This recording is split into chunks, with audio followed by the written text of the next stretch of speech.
Dun dun dun. It was okie dokie. Alrighty. My fam loves me. Didn't get no gifts, but I got kids, so I was happy. Yeah.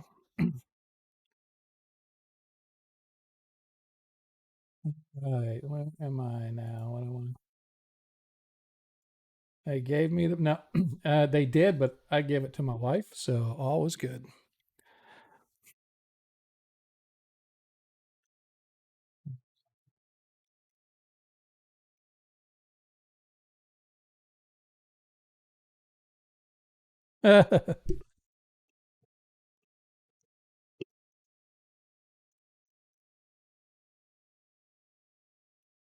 Yeah, that is correct. That is correct. But I'm glad. Look, we have everybody here. What's up with that? Oh yeah, Monkey's on holiday, so he can be here.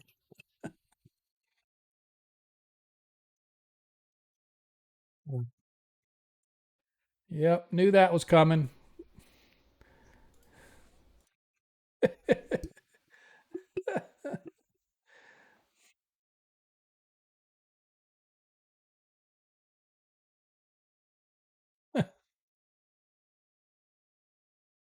Yeah.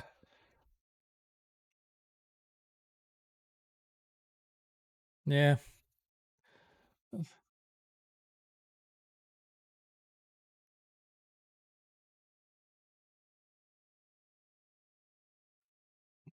Uh huh. Well, we appreciate that.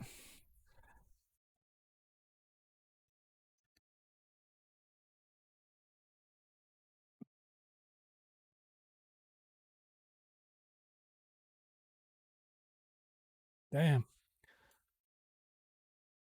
Mm, that's pretty awesome. Yeah.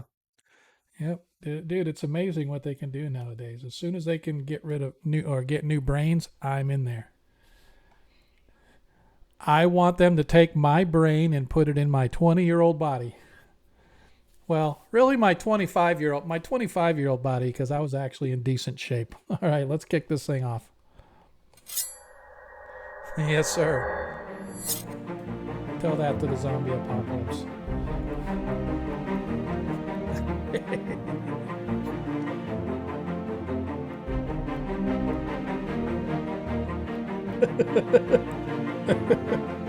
I don't got to run fast, just got to run faster than you.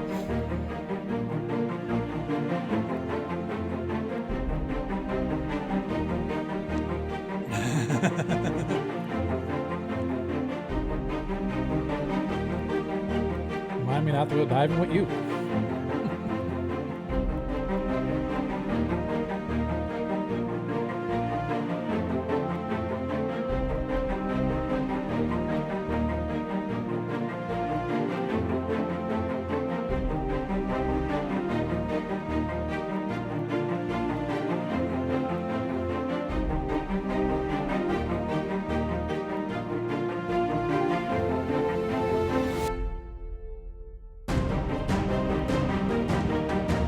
I'm sorry.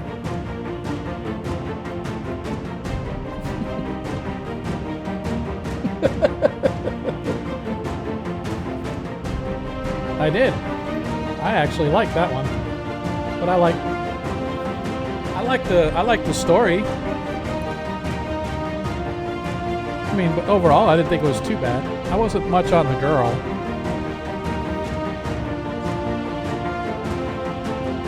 I like the Karate Kid dude.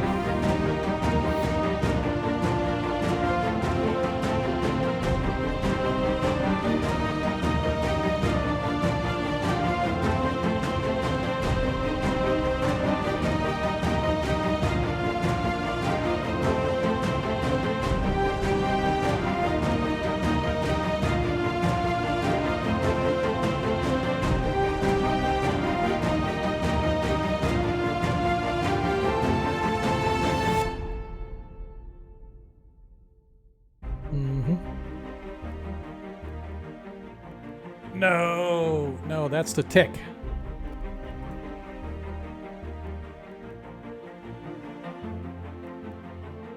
Yeah, I believe so.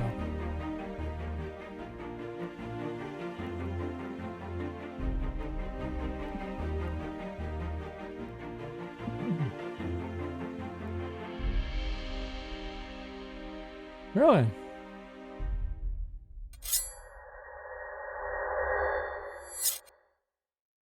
No. Nope. Nope. Nope. So no. Yeah. Everybody. Yeah. Everybody has different opinions. I didn't mind the Blue Beetle. I wasn't a fan of the girl that played like the lead part. I don't know. I just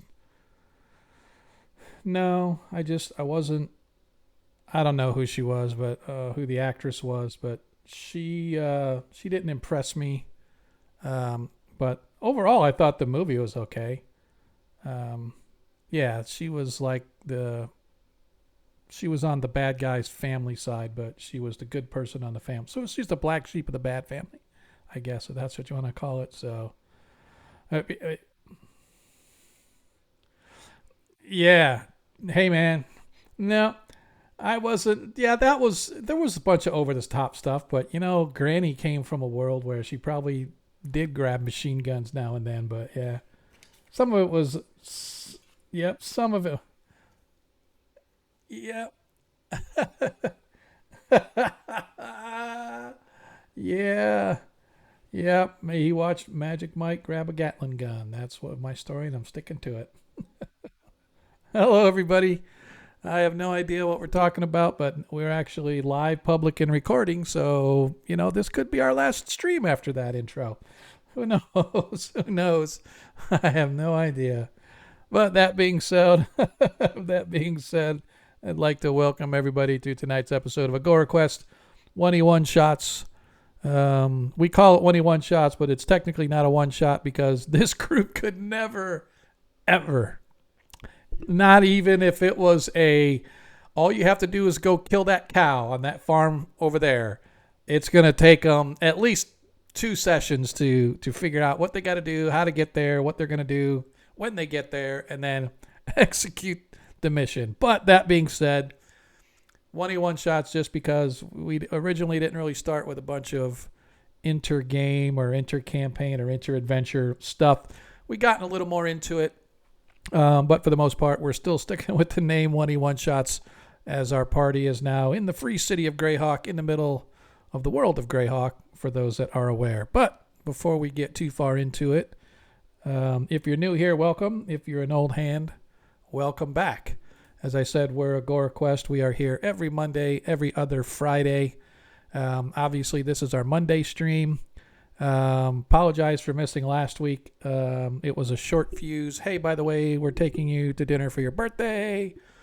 And I said, hey, okay, I guess I should let my players know. Otherwise, they're going to be sitting around wondering where I'm at. And so last week, we didn't stream because, unfortunately, my birthday came around and I had to go out and have dinner. So fat guys got to eat. And so that was my priority. But if you like 5th edition stuff, you can catch us every other Friday as well. This upcoming Friday would normally be our, excuse me, would normally be our stream night. But because it is the Thanksgiving weekend, and I would even stream on Friday if I was home. But early in the morning, after this stream is done, and then I have a release starting at midnight for work, and whenever it's done, I'm going to finish packing, and then we're heading up to South Carolina for the holidays to see the grandkids. So I will not be here this coming Friday, so there will be no stream this Friday. I do intend to stream next Monday, even though we might be getting home late on Sunday night. I'm still working Monday, so that means I'll probably still be streaming. But if I get home at like 5 in the morning because my wife wants to spend every weekend moment with the grandkids before we leave, I'll let you guys know if something happens and I'm just too tired to stream. So, but the intent is right now that we'll be getting back Sunday night, and therefore we have plenty of time to get some rest so I can work. And then, like I said, we can stream next Monday. So Hopefully you guys will join us then. We are a Greyhawk stream. Both of our adventures are Greyhawk. These guys are currently, as I said, in the Free City, our 5th edition games, hanging out over there on in Perrinland. So you guys need to go check them out. If you want to help the players throughout the stream, don't forget you can trade your tokens in for Nat 1s and Nat 20s. I encourage you to get them in early because those Nat 1s and Nat 20s only last for the stream. So after the stream is done, if the party has not used them, they are not carried over to the next stream. However, if you would like to help the players out as well as help support the stream, every penny and every dime that you guys put into this, we throw right back at you in the form of the content that we're using, whether it's maps that I buy or the hosting services for the game itself, whatever the case may be. 100% of your proceeds go right back into the stream because we're not here to make the money, but it's always nice when you don't have to fish as much out of pocket to help support this stuff. But wouldn't matter to me if I got $0 every day, all day. It doesn't matter. It's not like we're having to spend a bunch to upkeep this. But if you want to help the players out, definitely I encourage you, for every 100 bits that you cheer, you can give the player a +1 in order to use to increase or decrease the result of a die roll as necessary. You know as well as I do, a lot of times you miss by just one. Like if you rolled a 10 but you need an 11, now you can help the players out by giving them those +1s. So like I said, for every 100 bits that you cheer, that goes to help the stream, as well as you can just tell us what player you want to help out with that. And that being said, those do carry over from stream to stream. They do not go away. And as promised from last week's, when I told the players we were streaming on my birthday, I usually give out gifts to the party on my birthday. And so my gift tonight is, as of right now, the party has 4 Nat 20s to use at their availability. So I'm dropping that, as well as I'm dropping a +5 on every player. So currently, Deglin has a +5 and a +1. Baron, you have 2 +5s and a +1. Ronnie, you now have a +5. Varys, you now have a +5. And Zadkill, you now have a pair of +5s at your disposal to use whenever. And those, as I said, do carry over from stream to stream to stream to stream. So those are my birthday gifts to the players. The Nat 20s leave today if you don't use them. And the +5 bonuses obviously are just like anybody else. They do get carried over. So I encourage you folks out there that want to help the party out. Like I said, get it in a little early. If you haven't followed us, please do so. Hit that little bell, that notification thingy, or !socials. Hit that in the chat, and it will give you all of our links, including Discord and YouTube and Twitter and whatnot. You can get notified anytime that we're live and whatever we're doing. We do not bombard people with stuff. I am not that big into it. I just use it for some notifications. Whenever we go live, a tweet goes out. Sometimes I'll have other tweets out there to let you know what's coming up. You know, don't forget tomorrow or don't forget today or whatever the case may be. So, like I said, just encourage you guys to give us a follow, give us a like. Tell us to your friends, family, coworkers, people that have no life. Send them our way. So we'll give them something to laugh at. And last but not least, if you do like Greyhawk, as we are a Greyhawk stream, I encourage you to go over to the Greyhawk Creatives page, !socials. We'll call that up as well. It's basically twitch.tv/team/Greyhawk Creatives, I should say. Go over there and check out all the other great Greyhawk content that's out there. Lord Kazumba, Animire, Blue Box RPG. Who else is out there? Well, they're Atomic Peanut Butter Group now, but I forget what they were originally. But go check them all out, man. Mike Disney. I don't know if trying to think of some of the streams that follow and come here, but yeah, ad break. Sorry, dude. Yeah, yep. So 8. What? Cyber hacks? What? Terrific. 8. Crazy. See, that's what you get for being popular.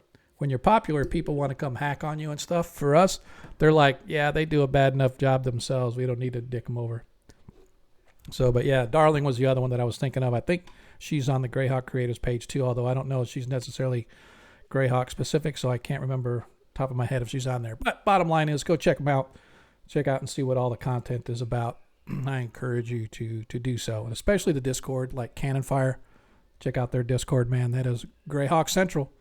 Can't go wrong if you like Greyhawk. That being said, as I said, the party is currently in the city of Greyhawk.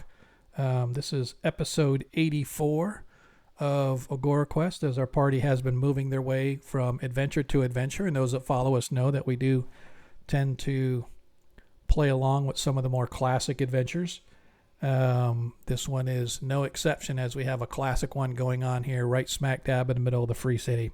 Our party arrived a few days ago, met an individual by the name of Talisic Thraden, who is a paladin of St. Cuthbert, not unlike our own Zadkiel the Righteous, both being holy warriors of the saint. They struck it up with one another, and Talisic kind of forced himself upon the party, although they weren't really interested at first, but he kind of forced himself upon them and got them to agree to meet him the following morning to sort of see the sights of the city. He was going to take them around, show them the sights. He did have a little underpinning of some melancholy that the city just wasn't what it was, like it used to be. People in charge don't want to prosecute or stand up for the little guy. They're kind of letting things go by the wayside, and it kind of turned him the wrong way. But be that as it may, he was going to meet the party in the morning to give them a tour of the city, and when he didn't arrive, the party was then accosted, more or less, by the City Watch, and after a near-death experience, were but loaded up into a cart and brought up to the Citadel, where they were interrogated by an individual. I almost didn't have his name down there, did I? Yeah. So they were interrogated by Nestor Morden. Nestor Morden is essentially the deputy constable. He's like the second in charge when it comes to running the city guard or the city watch, because his boss, who the party would normally talk to, was unavailable at the time. So Nestor took it upon himself to interrogate the party. The little wheezy-looking guy with dark, slick-back hair, thin mustache, had a short black cape, red top, black pants with boots that came up to just under his knees, looking all suave and debonair to him, but to everybody else, he looked like a little slimy weasel dick. But that being said, he interrogated the party. Party, during the interrogation, found out that Talisic Thraden had been assaulted, accosted, and near death, and was shacked up at the Temple of St. Cuthbert. So after they were done, they went to discuss what happened with Talisic, and in doing so, endeared themselves to the man and agreed to go check out and get a few items from what he called his messy apartment. But when the party got there, they found it was more than messy. It had been ransacked and overturned.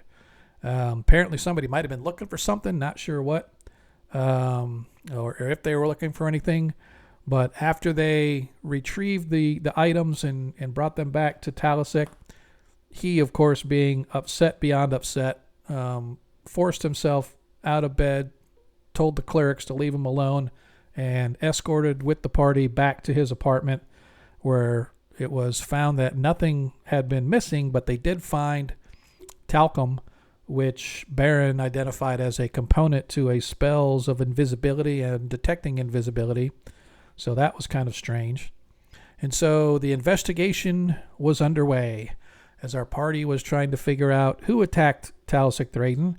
They saw a stranger in the bar wearing these blue robes and had a strange necklace about his neck. They later came to find out that the necklace was in sort of a claw-shaped or a bent fork shape, if you will. So they began to investigate, poke themselves around town. During their investigation, it led them to the Low Market, which is the main market in the center of town. They call it Low Market because it's the common man's market. The High Market is up on the richy rich side of town. But in the Low Market, the party went to a shopkeep, sort of described what it looked like, went to several jewelers, didn't find anything. Was actually getting one of the jewelers to sort of manufacture some of the likenesses of what they saw, because the party had an idea maybe if they had them on, they could use them. They also went to a clothier to have some robes made, if possible, that sort of matched the description of the robes that the cult/bad guys were wearing. And during all of their investigation, they did discover a couple of things. Number one, Barron found that there was an old cult of Ayus. They called them the Spurned Ones because apparently they felt that they were due something from Ayus, and when they didn't get it, they essentially flipped him to bird and began worshiping some other demon creature known as the Falcon. And the Church of St. Cuthbert, along with a paladin by the name of Tulisia Thraden, which they discovered was apparently the father of Talisic Thraden, which this was one of the last things you guys have discovered, was that he led the church as well as some of the city watch in rounding up and routing and destroying this cult and its evil demonic creature that they were supposedly worshiping way back in the day. Now, Talisic's father has long since been killed, but it's interesting that he is a target of same said cult, perhaps, or maybe a revived version of the cult.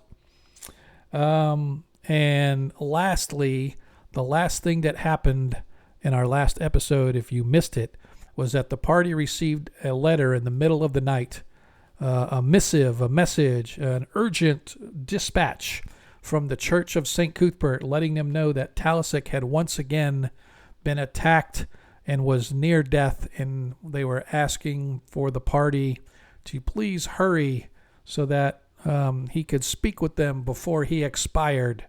And so the party in the middle of the night, 2 a.m., 3 a.m., cold early winter, as they rushed through the city, they were assaulted just as they passed by the Low Market, heading for the garden gate, which led into the upper society where the temple was. The party was attacked by a large contingent of cultists or brigands or whomever they were, but they all seemed to be wearing the same type of clothing, the blue robes or the thick hooded cowl. All of them appeared to have some sort of a symbol hanging about their neck. And therein the party engaged in a long, protracted battle. During that battle, as we pick up from the last episode, at the end of that battle, the party sees their friend, comrade, and companion lying lifeless in the street as Burly Bear is sniffing and sort of poking at Ronnie, trying to get him to move. But as you guys are looking, Ronnie is not moving, and you realize that he has been slain by those evil ne'er-do-wells. And as you guys are sort of trying to figure out what the heck is going on, you hear the whistles of the watch, and the watch comes running with their lamps coming from several different directions. You can see 2 or 3 different groups of watches heard the combat going on, and they all have been arriving in about the same time. And as you all stand there, the whistles echo throughout the early morn. In a couple of places, a couple of windows, you can see the blink of a light as a candle or a lantern is lit, and people sort of draw back their curtains to kind of peek outside to wonder what the heck is going on out there. As about four dispatches of the city watch, each one roughly six men at arms or six night watchmen, because the night watch is a different group than the day watch. But anyway, the night watch of like six guys, all of them bearing either pole arms or spears or sword and shield, as they come running up, blowing their whistles, telling you to halt, kind of taking a stock look around. You there, as they point to nobody in particular. What is the meaning of this?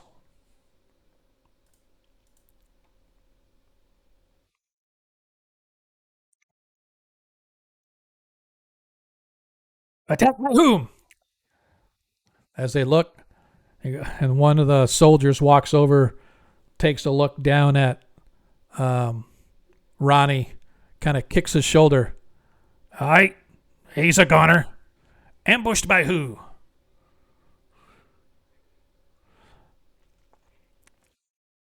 Okay. You see that there are three bodies. Looks like the brigands or whoever they were managed to cart off two of the others. You dropped five of them, but there are three bodies there. But they did manage to cart off two of them. I'm sorry, say that again, Baron. Yes, they have blue robes. And underneath, as they lay fallen, you can see that they do have armor underneath. Um, as the soldier sort of goes to pull back the hood, he jumps back, giving sort of a cry of surprise, and you guys look as the face of one of the dead bodies where he pulled the cowl back is bubbling as if somebody had poured acid on it. And you can see that whatever or whoever it was had something in its mouth that is causing its face to be melted away. Pretty much unrecognizable, other than it's a male figure.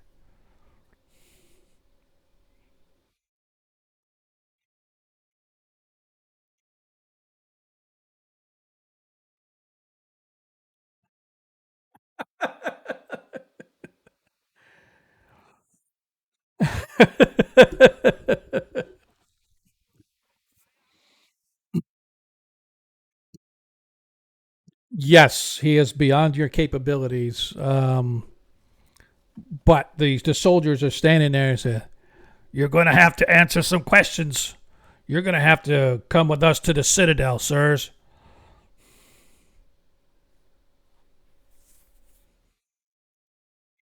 Give me a somebody give me a charisma check, please.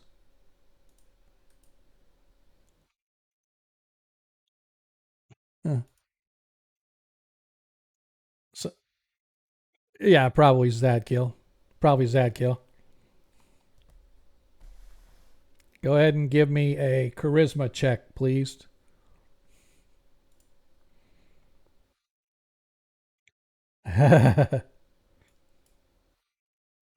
Yep. As he looks at you, and he sort of looks at Zadkill. You there? You of the Church of St. Cuthbert, sir? None of them are evil that you can detect.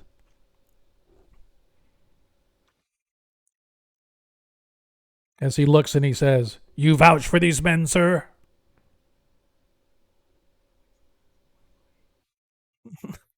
He's basically saying your party. Do you vouch for your party?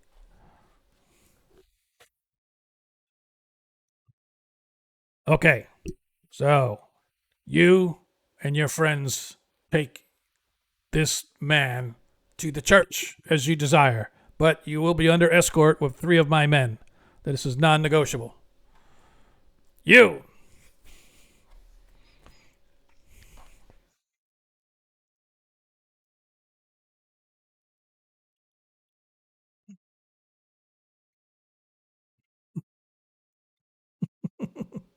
Okay. And so he sort of nods and he points to three men. He says, "You three, escort these folk to the temple. See to it that they report back to the citadel whenever they're done with their business there." "Aye, aye, sir."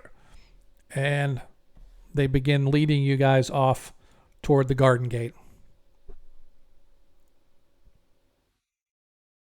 Okay. Mo, Larry, and Curly.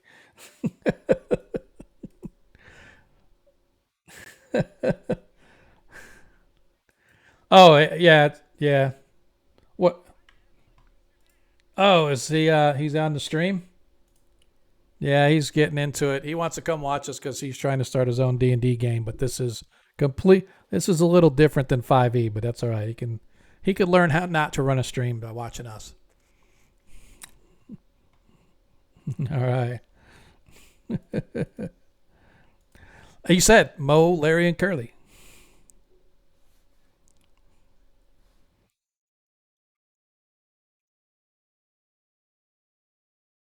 3 years. 3 years, sir. 1 year, sir. I just went over 6 months, sir.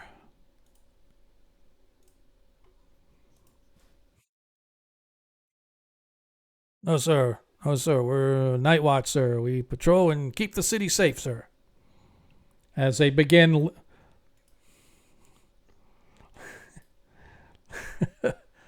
and they sort of catch your meaning as you look, and they look a little bit like, yeah, okay, he's got us.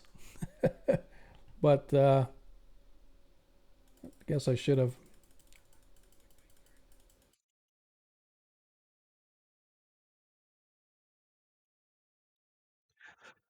Of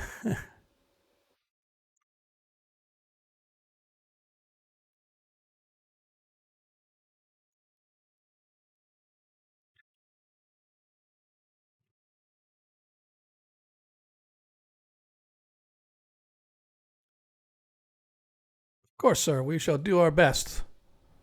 Wow, that's kind of interesting. There, it's like, where did the guys go? I was moving you on the map, and then all of a sudden I looked up and you weren't there. As they begin to lead you guys um, down the processional through the main part of town, it's still early morning, roughly 4 a.m. And as you get to the garden gate, you are all stopped by the watch, and each of you is required to, as per usual, sign the ledger as you go through the gate.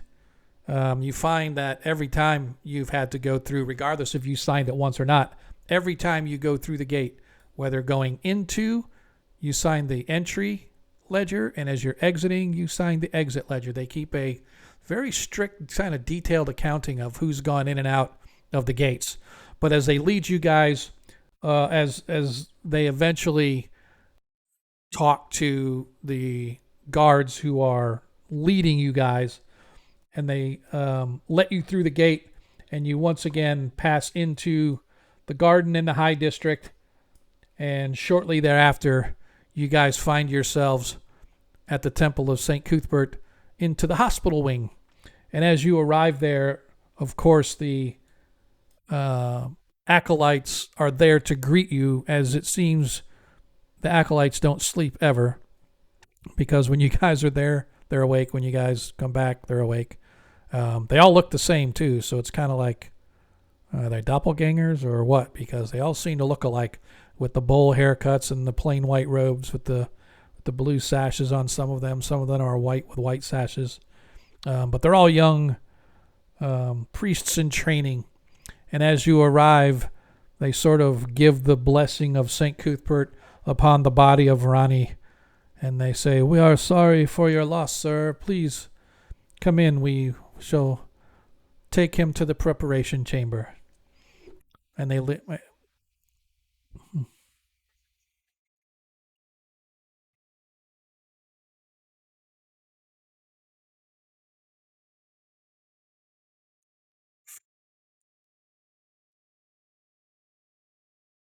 as they look, and this is highly irregular. We shall have to get Mistress Aratai. Surely she would know. And they lead you into the hospital wing, Down this a similar hall that you guys saw when you first met Talisic here in the hospital.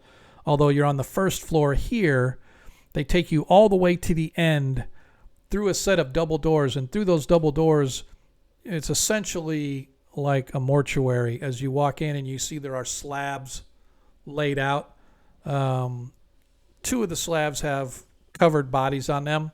They lead you to an empty slab to put Ronnie's corpse on.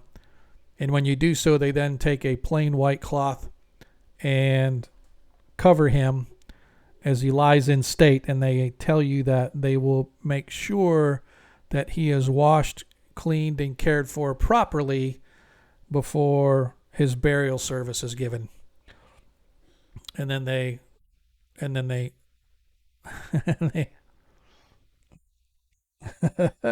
that would not be on us, sir. That would be on the high priestess. So she will have to be the one to.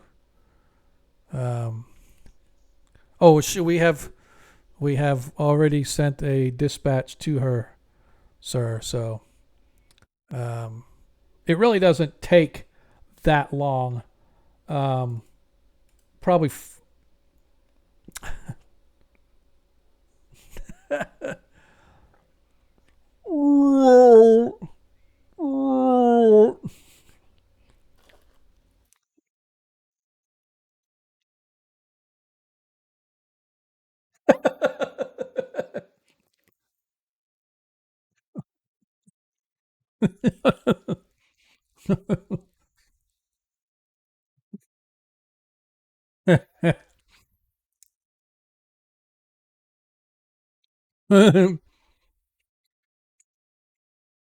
Yeah, yeah, yeah. He's not a familiar.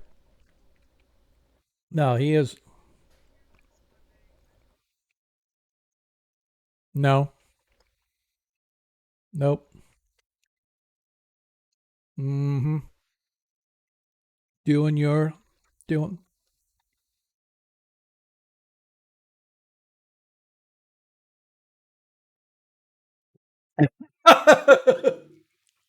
Do not touch those tiny acorns. Those are sacred.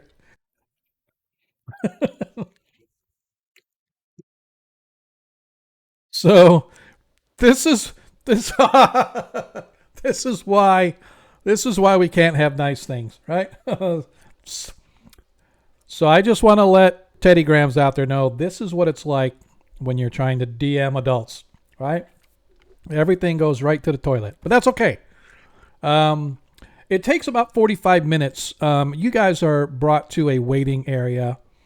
Um, when eventually coming through the door is a stately, regal looking woman, although she looks like she has just been awoken. Her hair's a little muffled, but she's still wearing all of the priestly vestments. Zadkiel, you immediately recognize her as the high priest of this church. Someone who holds probably great power and great sway over all things in the worlds of the clergy. As she kind of approaches you guys, and she goes, "Friends, is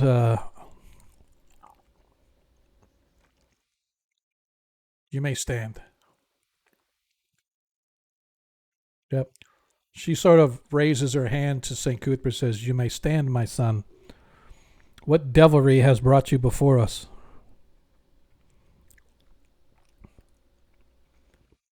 "Indeed.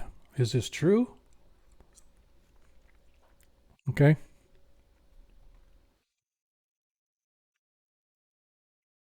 Halasek. She As she sort of reads through the letter, she goes, You are those with about whom Lord Thraden has been speaking almost non-stop. You have endeared yourself to him rather quickly. Surely you must be men of great virtue. I am sorry this has befallen you."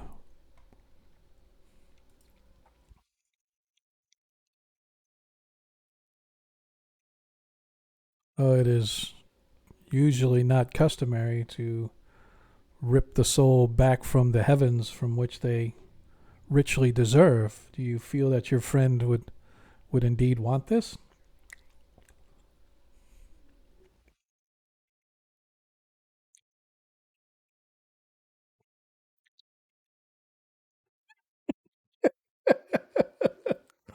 She looks over this.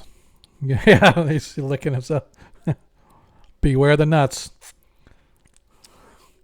As she sort of looks at you guys and she nods and she goes, I feel that Lord Thraden has involved you in this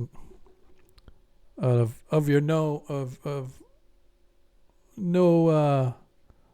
no guilt or no desire of your own to be involved in this. You have yet been drawn into things that are obviously evil and uh, unkept. So there is perhaps, were you able to agree to our terms, we may be able to revive your friend, as it has been but a short time since he has been so unjustly taken from us.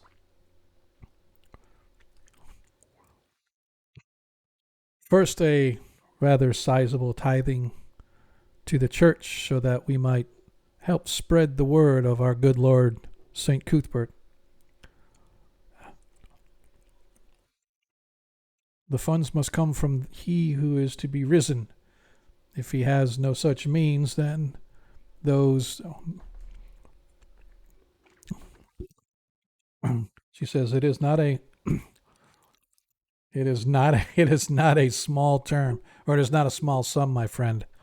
Um, and it pains me to say that it would be in the realm of 10,000 gold coins.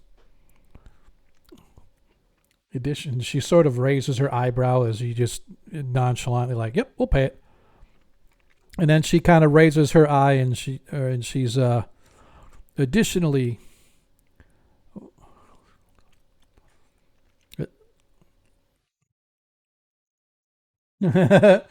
And then she says, additionally, I would ask that in the future, should the church have need of your services, and she looks right dead at Zadkiel. Her eyes are sort of a light green and they're piercing as she kind of looks, and you can feel the power just kind of rolling off her and rolling over you. You can, it's almost palpable where it makes your heart skip a beat, Zadkiel. Um, yep. And in slow motion as she turns and her hair blows back and she sort of smiles, a pearly white smile. We would ask that you endure some task that the church may have need that we perhaps may not wish others to know that we are engaged in.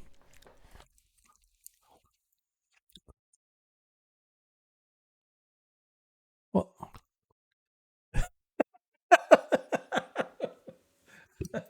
so in other words, anytime we need, anytime we need Zed.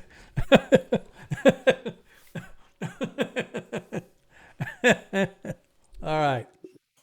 And so she says, you're agreed to these terms?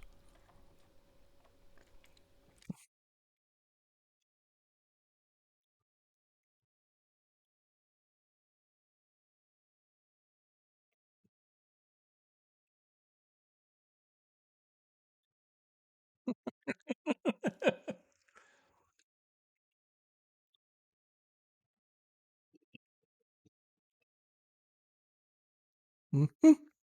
Very well spoken. As, as, as, and she's like, room, the terms have been agreed upon. Um, okay. So go ahead and take off the 10K if you would from Ronnie's gold. That's like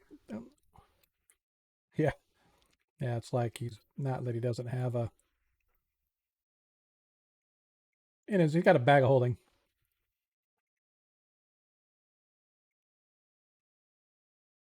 Yeah.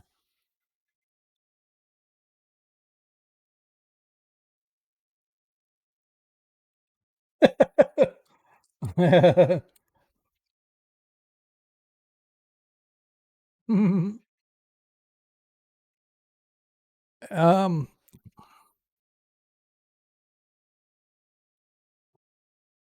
Oh yeah. I think everybody's got like a butt ton. All right. So let me double check the actual. Yep. So we actually did this off offline last week, I think it was. I want to make sure. All right, it is a 6th level spell. Want to make sure. Ronnie has already. Ronnie's. Nope, Ronnie has already made his um, resurrection. Is not. Yeah, thank you. Resurrection survival check. And he was successful. His constitution has been reduced by 1.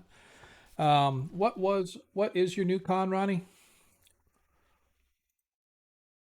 Your new con is 13 at yeah, because as a 14 you didn't get any bonus hit points anyway, so you don't get affected by because if you would have lost your bonus hit points, you would have lost all your bonus hit points too for that. So I just want to make sure that your hit points are not affected. Um, and so the priestess Eratai agrees that she um, and her priests shall gather in the morning because they have one day um, for it can't be dead more than a day. So in the morning they shall perform the rites that and they will attempt to bring Ronnie back.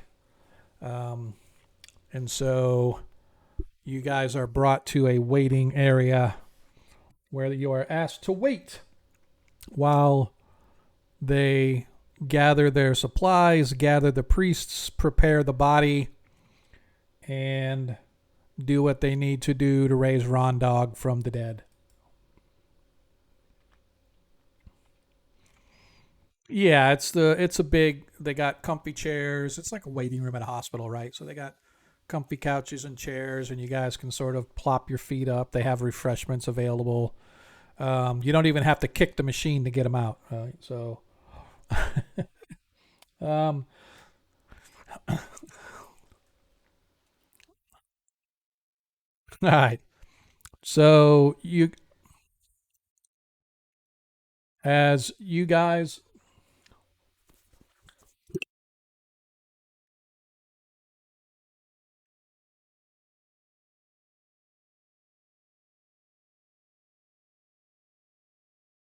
yeah, yep,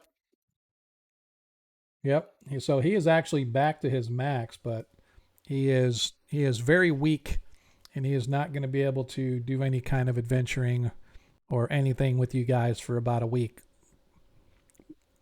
So that being said, after everything is done, first of all, um, if you want, is anybody down hit points that you want to heal? Because it looks like you're maxed. Looks like everybody got their hit points back to them. Um, no, you got 49. Yep, so you're good. Yours is that. Yep, gotta be smarter than the mouse man. All right. So as I said, you guys are waiting for a while. As you wait, it takes probably 3 or 4 hours. And as you're waiting, suddenly coming through the door, probably about 10 o'clock in the morning, is Lord Talisic Thraden. as he comes storming through the door. My friends, my friends, I've just received word. Are you okay?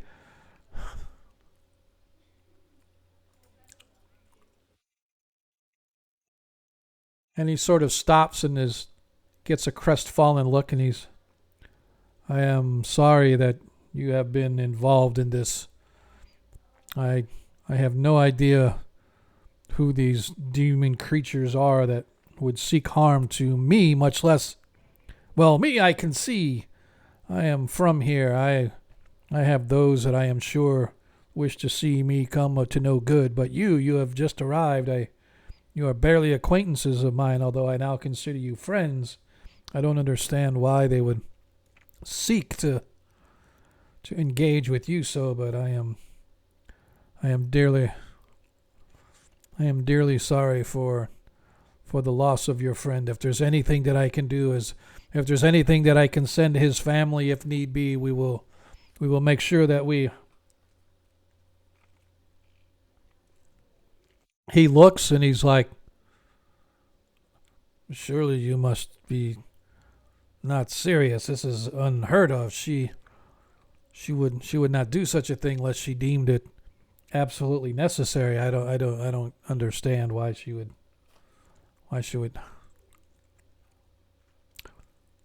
I I guess I guess those in power, the coin speaks louder than words. I guess sometimes. So you are. If his lordship wills it, and your friend is allowed to return to this earth, I am most happy. I am most happy for you.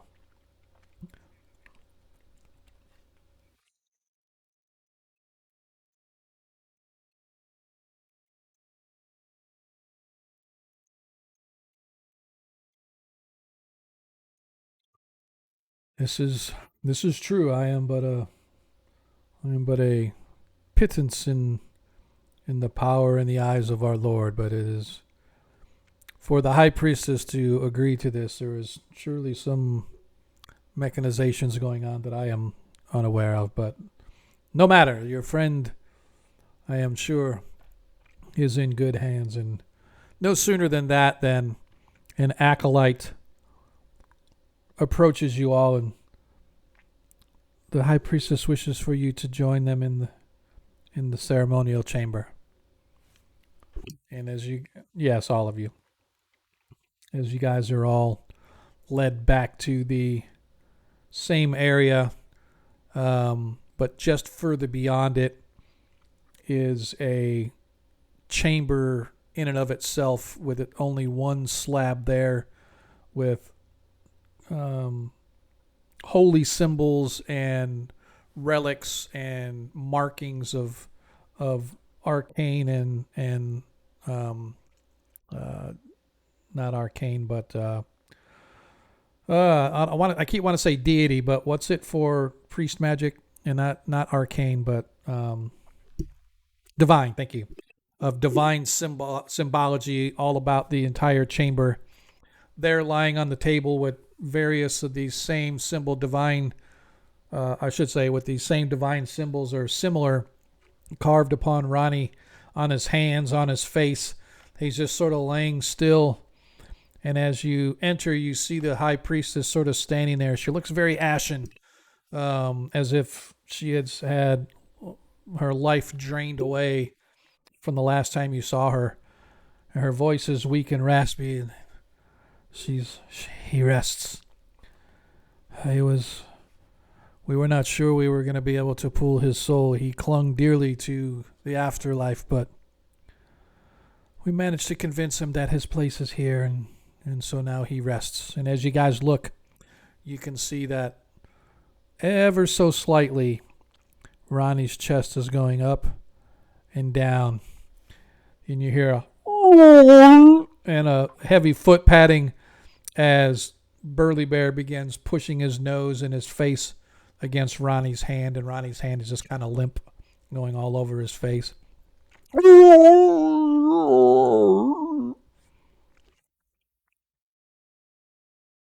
Your friend, your friend will need rest.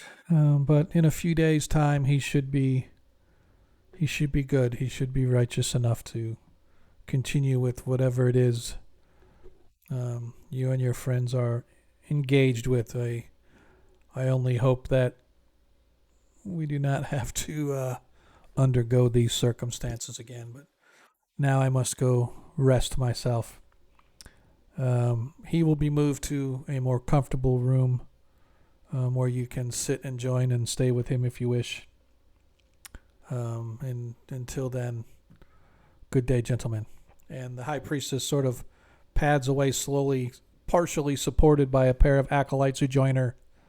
Oh, no, she's sort of, she's sort of, like I said, kind of walking away, but she's very gingerly walking away, like she's had a lot taken out of her. No bow chicka bow bow. Um, and a few minutes later, some more acolytes come in, and they begin um, sort of cleaning up Ronnie, removing the symbology from his hands and face and arms and whatnot.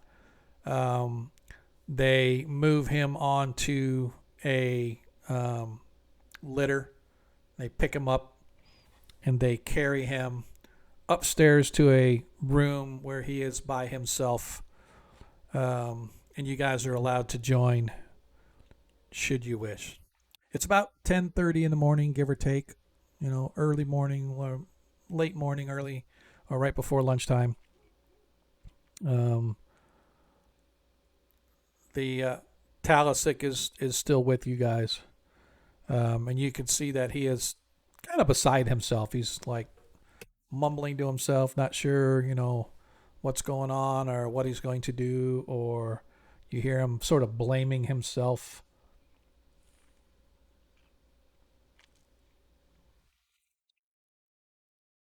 Okay? Absolutely. Absolutely. Food is, yes, sure. Absolutely. They will begin to take care of him. And since you guys are going to be there attending with him, no questions asked. They sort of take, your requests, and within 30 minutes or so, they are back with drink and food in the form of meats and cheeses, breads to make sandwiches with if you wish. They have various jellies and jams to kind of spread on the bread if you want, crackers, things of that nature. For you guys to kind of munch on nuts, berries, fruits, broth, of course. Obviously, Ronnie is fed. Um, it's only. Go ahead. I'll let you guys kind of decide what you want to do.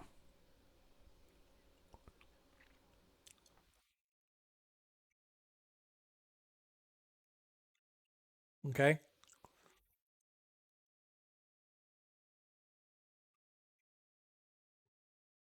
Right.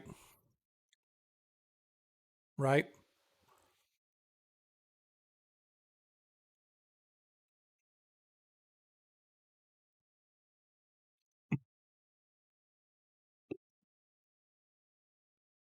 Yeah. Yep. You had him. Thank goodness for teleport.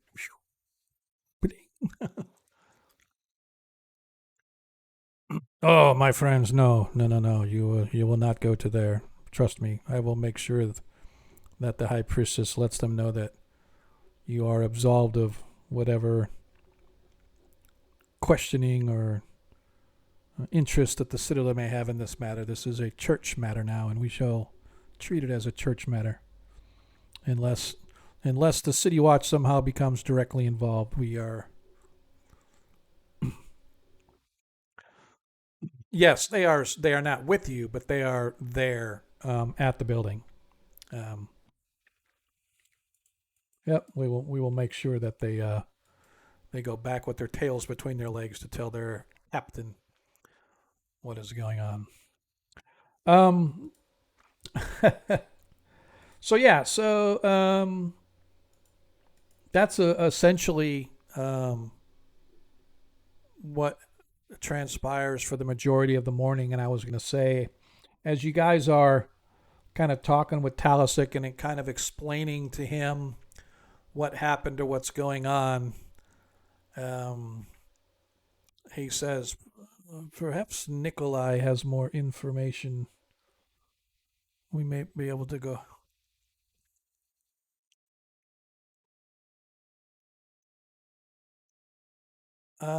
I don't think it had the official seal of the church.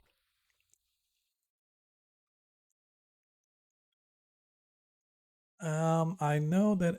Hang on just a second. Let me see. Let's see. Do. No, I'm just looking. I'm just looking. Mm,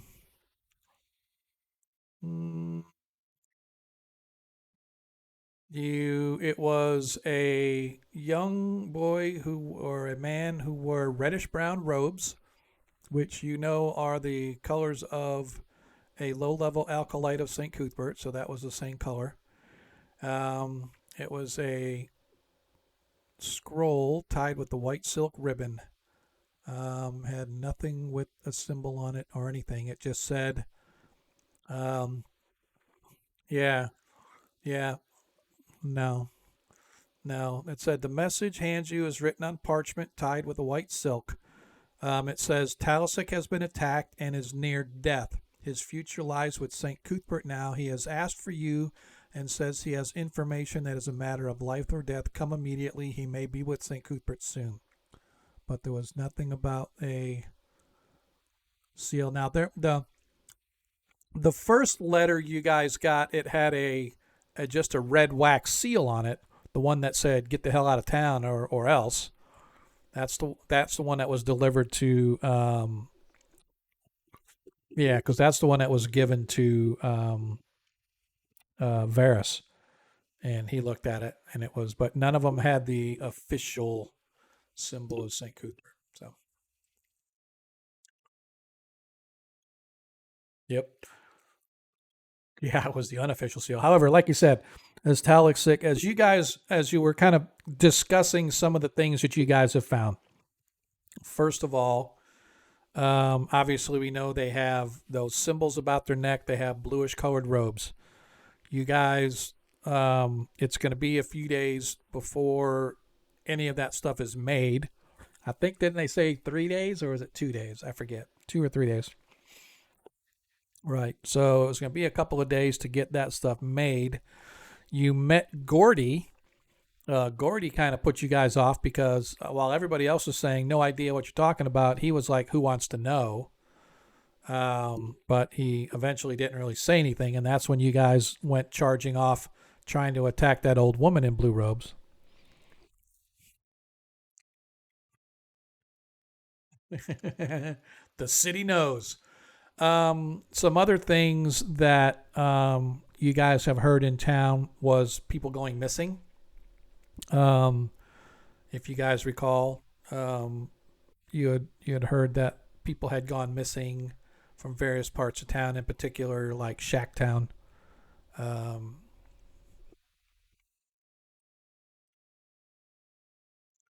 well, he doesn't know, but that's why Talisic said perhaps we could talk to Nikolai. Um, he he is a good friend of his who caters to the spiritual needs of those in Shacktown. Nikolai is in Shacktown. Yeah, yeah, that's what I'm saying. You'd have to. Yeah, it's just on the other side of the city wall, out in on along the river. It's essentially slum town, place where people want to go to get away and not be seen or heard.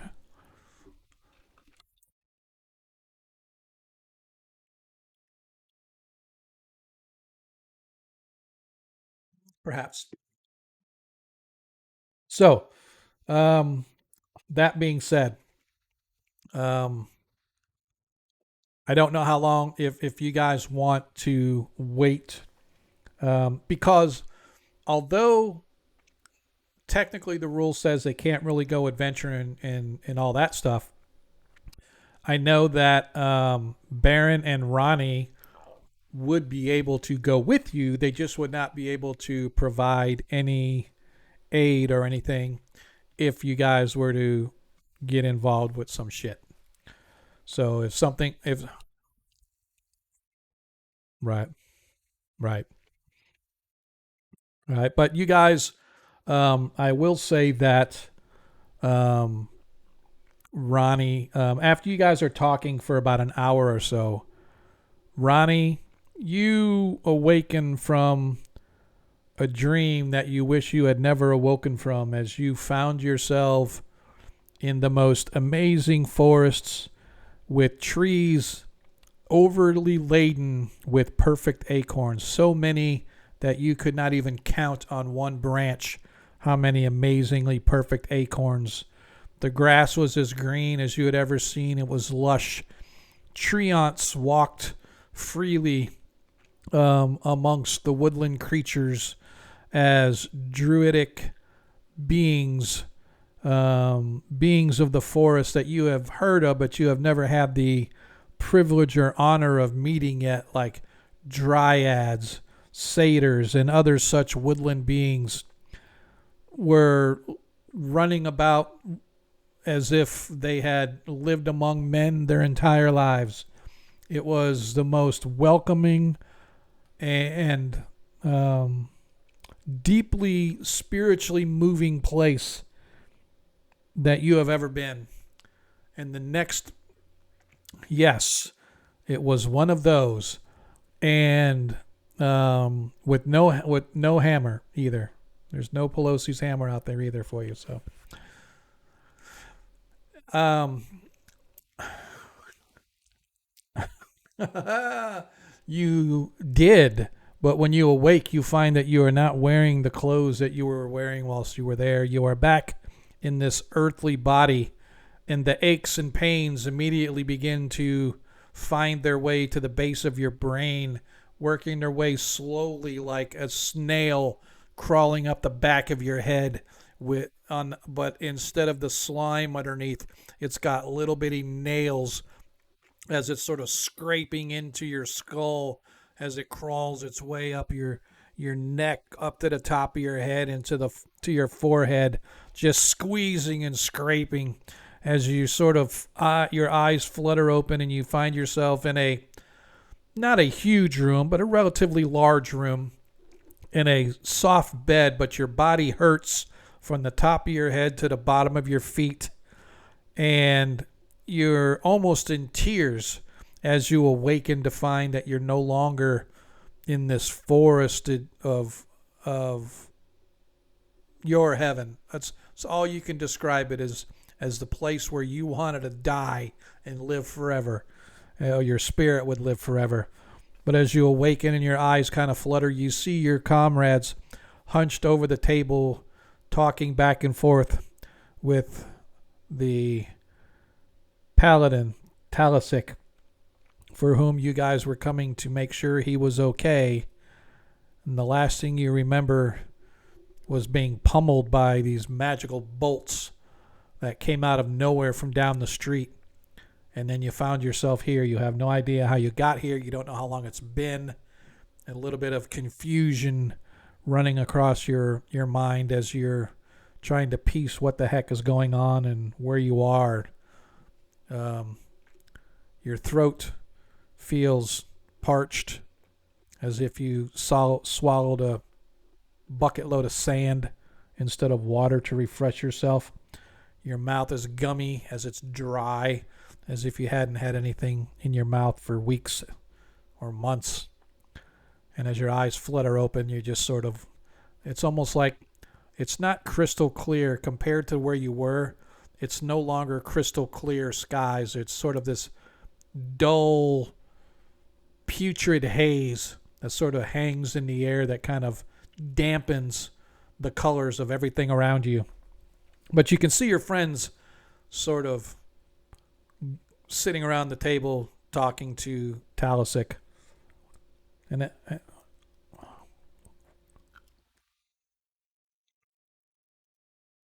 what? Well, oh, you know what? Yep. There we go. How's that? All right. Let's try this again. All right. You know what? That's interesting. I wish I would have seen that earlier. So let's try this again. You guys are correct. So for some reason, it looks like. Uh, give me just a second here, fellas. And now, can you guys talk? Oh, yeah. Testing. 1, 2, 3. There we go. No. All right. You guys can hear now? I'm just waiting for people to confirm. Yep. Shiza Show error. There you go, man. Shiza Show. That is us. So here's what happened. Somehow I minimized the screen for the stream view. So when I do this, it goes away because I minimized it because I'm an idiot. I wasn't paying attention, didn't even notice. So that's okay. And the second thing that happens, somehow it looked like the property setting for the audio output got set back to default as opposed to what it's supposed to be. So the players got picked up from Discord. So I don't know when that happened. I don't know if you guys have never been able to hear them, but we've been going on for about an hour and nobody's heard anything. But you know what? I can hear you. Well, you guys can hear me because we're on Discord. That's why. It was working for a while. He just recently, maybe Yep. 10, 20 minutes, maybe at the most. All right. I just want to make sure that, I don't know how that happened or when it happened, but I do apologize. But now we got an ad going on, so how about that? So, but that's okay. Yep, there we go. So, as you guys are sort of, like I said, discussing this with Talisic, every so often you kind of glance over and you see if Ronnie's still breathing. And then one time you look over there and Ronnie's kind of looking back at you guys. Still breathing, Ronnie, not moving. You're awake. You're among the living. Congratulations. As you're kind of sitting there taking it in, Ronnie, suddenly suddenly a burst of energy comes from your companions, and they start chattering at you as you awaken. I'm going to gently give him some water. Okay.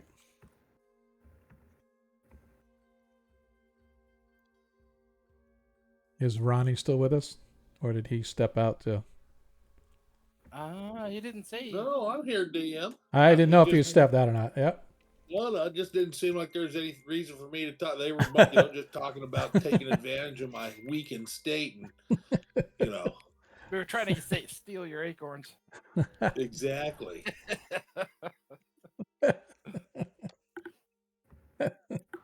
Sorry about that, card man. I don't have any...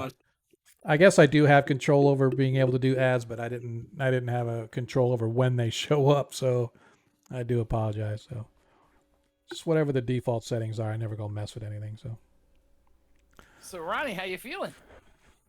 Well, you guys screwed me over. I was in the most wonderful place ever, had pockets full of acorns, and now they seem to be gone. Oh, it was just a dream. That was not real.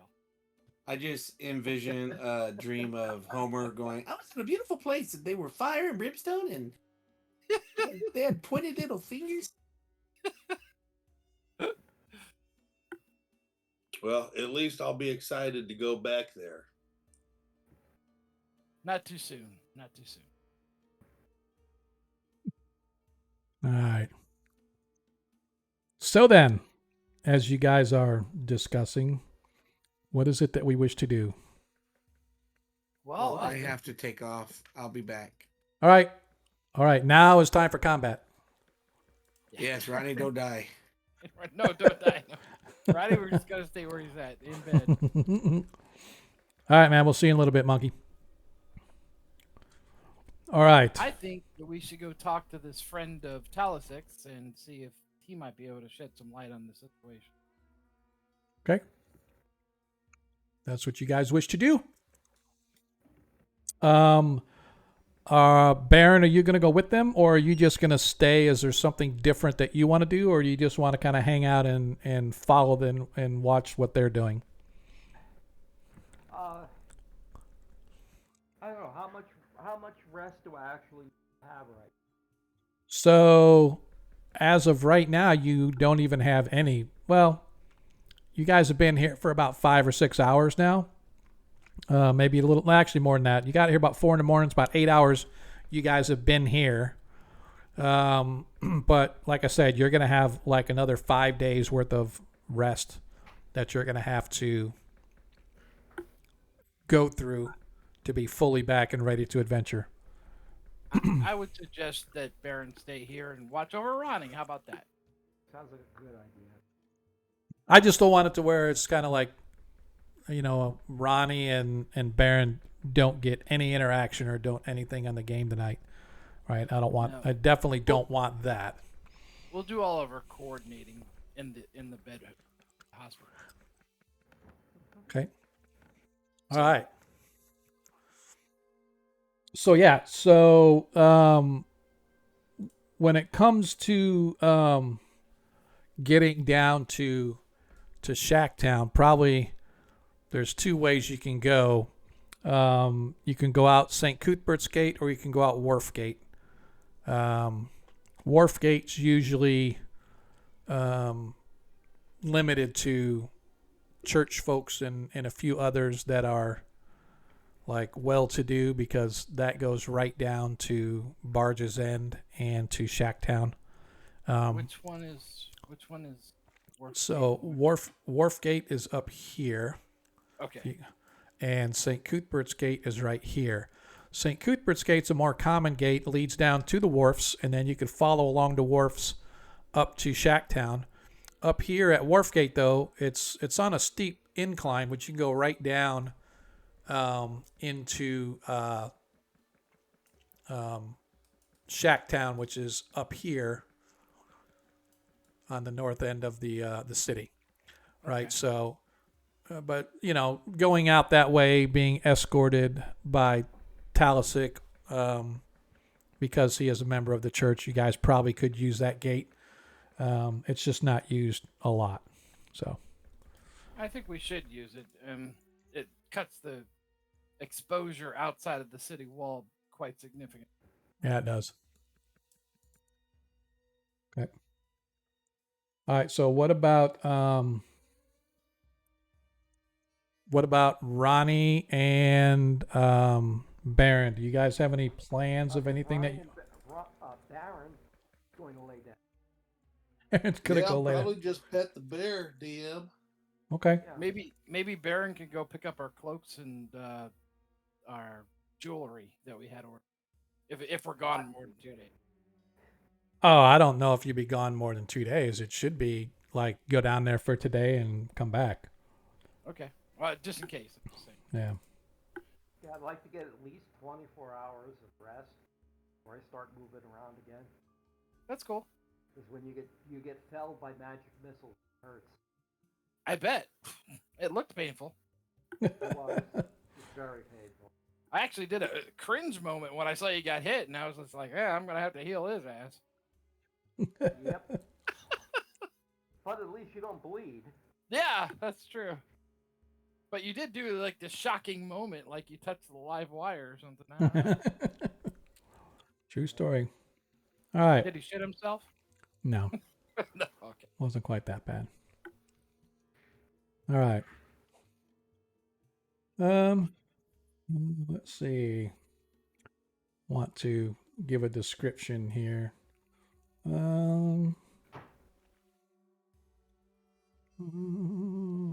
Okay.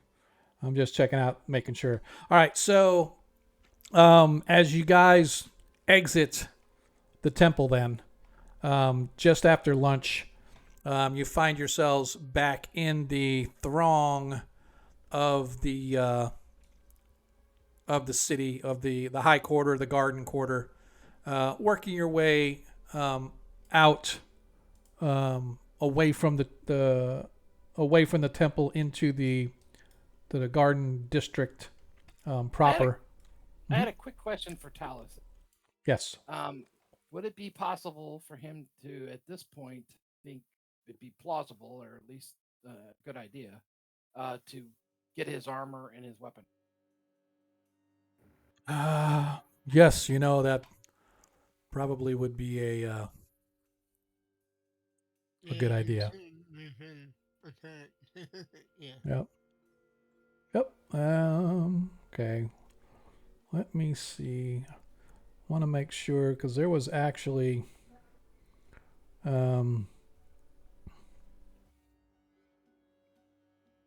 yes. So he kind of looks and he's well, I don't know if I don't know that I need usually this is for drastic measures. This is heirlooms that I wish to keep in the temple. I don't know why. Do you think I'm going to need? I mean, I understand that there could be danger anywhere, but I just feel uncomfortable walking through the city in armor for wearing armor's sake. Armor to me is suited up for battle, ready to go. I don't know that I. Well, you've been attacked. We've been attacked, and it also emboldens the populace that they see a statue of a man that's so well known and well respected to have his full regalia on. And You know what? Go ahead and give me a charisma check. Son of a bitch. I suck. I have a sucky charisma. So. All right, let me see. How do I roll? There we go.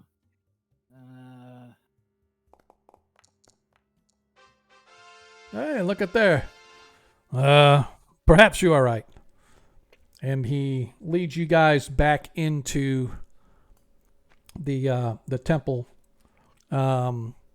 into the lower areas. You guys find a stairwell going down as he leads you down 2 full flights of stairs until you're into almost like what you would think is a cell block, as there are metal doors everywhere. And at the very end of the hall is this huge vault door that stands open with 2 guards sort of standing there. And they come to attention as Talisic enters. And inside you can see there are various closets, all of them locked. He approaches one and reaches into his pants and pulls out a small key, jimmies the lock a little bit. Okay, jimmies the lock a little bit. It pops open, and inside you can see a set of full plate armor. Pristine condition, but it's gotta be 200 years old. It is very old. It's got his family crest on it. It's got the seal of Greyhawk on it. Very adorned. Very look at me is, I guess, what I'm trying to say. It takes him probably 45 minutes to an hour with your help to don his armor. And as he sort of stands there regally, he has this huge long sword hanging at his side. He's I don't know that I feel comfortable wearing this, knowing that I am not going into battle, but as you said, perhaps discretion is the better part of the valor, and I shall heed your advice this once, but know that I don't like gleaming like a target walking down the street. For me, armor should be reserved for when you know you're going to battle. And once again, not doubt if we do end up in some type of battle. as Have he no fear. as he leads you guys back out and you follow your way back to the High Market, taking the North Road. You guys find yourselves up at Wharfgate. And at Wharfgate, you can see that it is a very sharp incline on a switchback sort of trail going down because the city here sort of sits on a very sharp slope and it slopes down into Shacktown, into Barge's End. Barge's End is called that because a lot of the Rene, the gypsy folk, they're like water gypsies, the Rene are. And so they're very well known folks, essentially. Essentially, you can call them river pirates if you want. You can call them river pirates if you want, but anyway, so they sort of run the river, and Barge End is a lot of you'll see a lot of times, depending upon the time of day and year, the entire Barge's End will be so filled with barges you can just step from barge to barge, to across the entire inlet. But you guys are met by the city watch, and once again you are made to sign the registry. So you guys would probably have your names in the registry like 10 times now, for the different gates. But you guys eventually pass through, and work your way down, until eventually you find yourselves in Shacktown. And I only included Baron and Ronnie because I wanted to make sure that they were able to see the map as well. What about Bear? Is Bear with us, or did he stay with Ron? No, I brought the bear with. He didn't have to come, but I brought.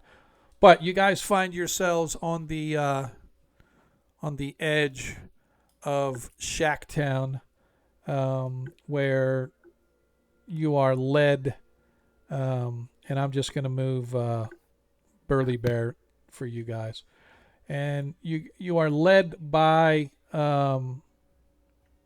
Talisic into Shacktown proper. And you eventually come to this little chapel. And the it's a single story affair.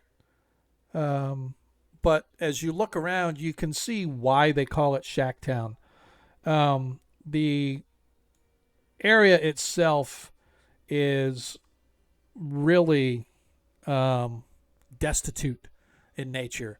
They call it Shacktown for a reason. Most of the buildings that you can see, although a lot of them are constructed out of wood, they look like they're just sort of like wood leaned up against one another, like makeshift lean-tos, makeshift buildings. Nothing really looks like it's nailed. There's a couple structures that look like they're built, but a large majority of them are not. But one of them that is this small shrine dedicated to Saint Cuthbert that you are led to by Talisic Thraden. So you probably figure there's maybe anywhere from 500 to 800 people maybe that live in this area, and it's a relatively small area, so they're all kind of cramped in squalid quarters. You can see the marsh reeds and stuff sort of drifting up against the various docks that are here, although there are numerous barges out on the water, as the Rene sort of move their way up and down the river, stopping here periodically. Families gathered about little campfires outside the buildings, so apparently they don't want to burn down the buildings they're in. But again, this little shrine that you come to, Talisic tells you that it kind of doubles as a mission. So not only does Nikolai hold services here, but he also it's like a food bank. It's kind of like, help the destitute and help the poor. That's essentially what he does here. Um, the streets that you're walking on, with the exception of this small little cobblestone that you are right here, they're mostly no more than dirt paths with a bunch of like wood planks kind of laid down some places, so you're not stepping in thick mud, but you're still walking on dirty, muddy wood as you're walking about the place. So again, one thing that's interesting, you don't see any pets here, whereas even in the city itself, you saw cats and dogs and whatnot. Here, that you don't really see any pets, which is interesting. But you are led to, as I said, you are led to this shrine, whatever you want to call it, this mission run by Nikolai. And as you're passing by this man who's sort of putting up this lean-to shack, he looks, he goes, friends, could you lend a hand? I'm trying to get this wall nailed so that it will stop falling every time the wind blows, and my children have a roof. Please, would you mind? No more than I had 30 minutes of your time, please. If you could hold this as I nail along the sides, I would be very much appreciative of it. I'll hold it, but tell Varys quietly to keep an eye on him, make sure he doesn't pick my pockets. Okay. Okay. Okay. So, true to his word, you hold it up, and the man does have some, and you look, his nails look like they're like leftover nails that he pulled out of something else, because they're kind of bent and twisted and broke, but he's sort of nailing them as best he can, and they kind of half go in and bend way over and stuff. You know what I'm talking about. He just sort of hammers his way. It takes him about 30 minutes. He probably got maybe 4 or 5 of the nails to actually get through the wooden hold. But he smiles. A blackened teeth is his dirty mustache and scraggly beard. He's probably in his mid-30s, early 40s. Looks like he's 100 years old. But he sort of smiles and nods. Says, "Thank you, sirs. Your blessings be upon you." You too. And eventually, you guys arrive at the shrine of St. Cuthbert, as I said, run by Nikolai. Stepping through, you sort of step into the shrine, and at the front of the shrine, with his back to you, with this sort of this thick, heavy fur, with a robes. You can see robes underneath it, but he's got the fur kind of thrown over his shoulders for warmth, because although there are windows in here, the windows are open and the wind's blowing in, and it is chilly. It is winter time. I know I don't stress it enough, but it is winter time, so it's probably in the low to mid 30s at most. And down here, the wind blows off the water, and it blows through the windows into the shrine, sort of catching you in this wind tunnel as you step through, and you get this chill down you. But you see this hulking of a man, sort of at the front of the chapel, sort of sweeping it with an old whisk broom, kind of clearing out dirt and dust. And as he hears the clanking of feet, he turns, and you can see he has this thick beard and a big bulbous nose, and he turns and he goes, "My friend, I see you there, Talasik Traden. Welcome, my friend. Come. Come sit. As Talasik sort of joins his friend Nikolai, gives him a big hug, and introduces each of you one at a time. "I am Nikolai Nortoy. This is my chapel, and you are most welcome. You with my friend Talasik Traden. Come, sit. What can old Nikolai do for you? You are in a strange place, my friend." That is true. Well, Talasik, do you want to explain it to him, or should we? Or how do you want to play this?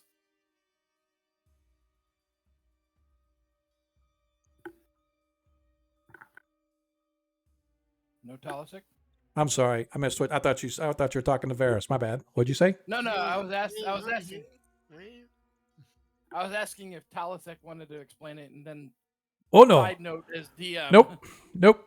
Okay. This is your game. Right. That's what I figured. So just basically go over what we've learned so far. And what is that? The blue robes, Mm. their attacks upon Talisic, their attacks upon us, Mhm. the things that I'm sure Talisic has already talked to him about from the past, where he thinks that the city's been infiltrated, and also talked specifically about this mage that we found or that we saw during the combat, Mhm. and This is all very concerning, my friends, with these characters, but I have not seen these characters out here. So, fortunately for us, we seem to have escaped their enmity. So, I do not know what old Nikolai can do for you. So Talisic wanted to come here specifically to ask, what was the question he wanted to ask? Mm-hmm. There was something you guys had heard about. What was that? Come on, guys. I forgot. After all the recapping that I do, and then everything that we talk about, what's the rumors that you guys been hearing? People disappearing. People disappearing, yes. And Yeah. that was it. And that no one cares, and that the Citadel is ignoring the pleas and requests of the common people. Mhm. And we wanted to know if any of the missing people might have a relationship with each other. Like, were they all a member of a certain guild? They were Family. And he kind of holds his hand and he goes, please do wait one moment. And he goes and he grabs his broom and he begins sweeping. Things must be done in the orderly fashion to make sure that all things get done in their proper time. And he spends about the next 15 minutes or so finishing as he cleans up the remainder of the church. We must make sure that we are clean and prepared for tomorrow's services, and then we can talk. Please come. And he leads you to his private quarters, where there is a small fire going. He sort of stokes the fire, puts on a... I leave a donation. Oh, he hears the tinkling of coins and he looks over his shoulder and he smiles. You shall be blessed in this lifetime and the next, my friend. As he finishes his task, he leads you guys, as I said, back to his shack, inviting you guys all to make yourself comfortable. He stokes his fire a little bit, kind of gets the flames roaring up, puts his kettle of water on to boil. And he's actually kind of interested first in how you guys came to meet Talisic. How you come to meet this? He is a good man, but he seems to me that you are maybe not those who we would normally associate with. I was interested how you... Well, amongst our party, as you met, was Zadkill. He's also a paladin of St. Cuthbert. Oh, I see. So And, therein lies the tie, eh? Aye. Yeah, he singled us out when we were preparing to enjoy our meal. We had just arrived here. You know, very similar. Our friend Zadkill and started telling us his story. I can tell you, friends, that Talisic is very good for the one of telling stories. Trust me, I know. If you wish to spend the rest of your days doing nothing but hearing stories, this man is the one that you must speak with, I tell you. And he's interested, not so much interested, but he kind of looks and he nods as you guys ask him, like I said, or like you said, asking about people missing and stuff. He goes, I have lived here in this shack town many years, I tell you. I have seen many, many people come and go.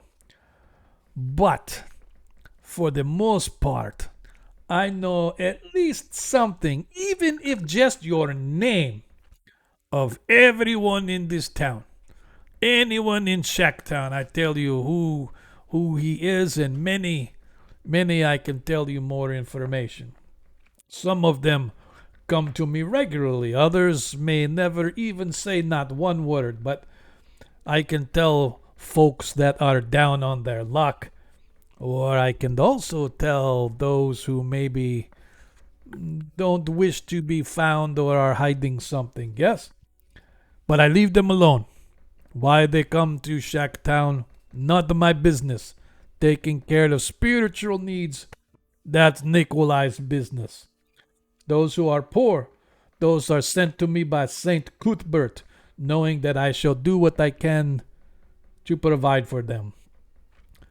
Most people, very good. They got pure hearts. This is why I'm here. They deserve every chance to live decent life. I intend to do just what I can to make that happen for them.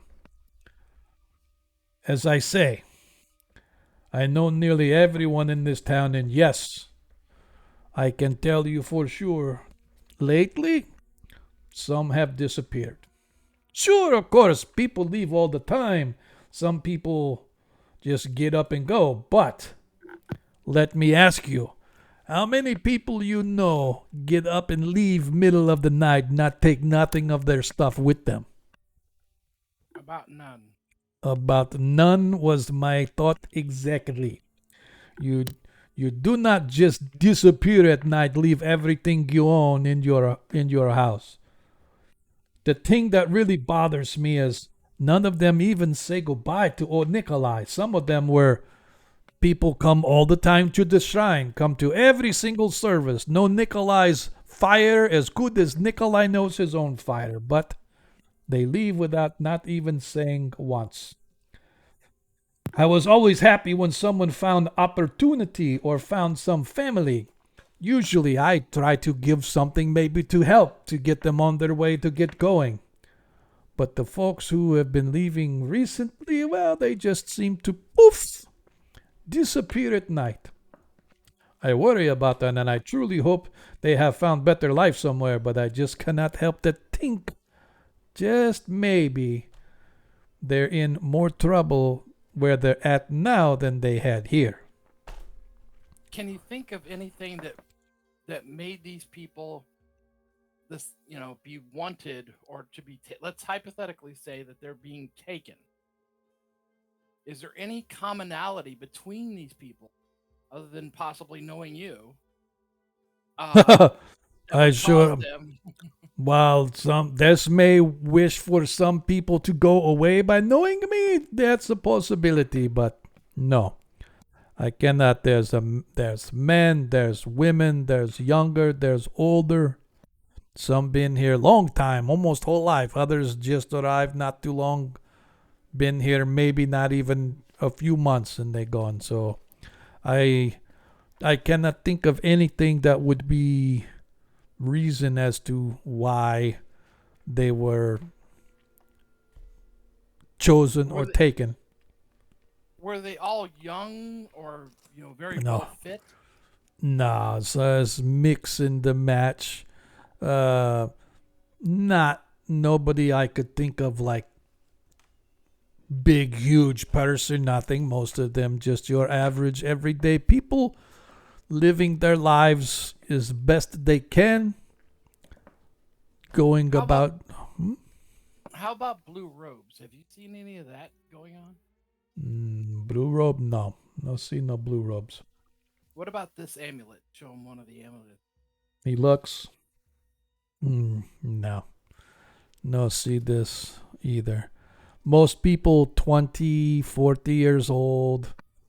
No, same height. No, men and women, 7, 10 people that I can think off the top of my head. 7 were men, 3 were women. Different ages, as I said. No real old, no super young, but, middle age, 20, 40 years old maybe. But nothing. Well, that's not really helping us. Mm.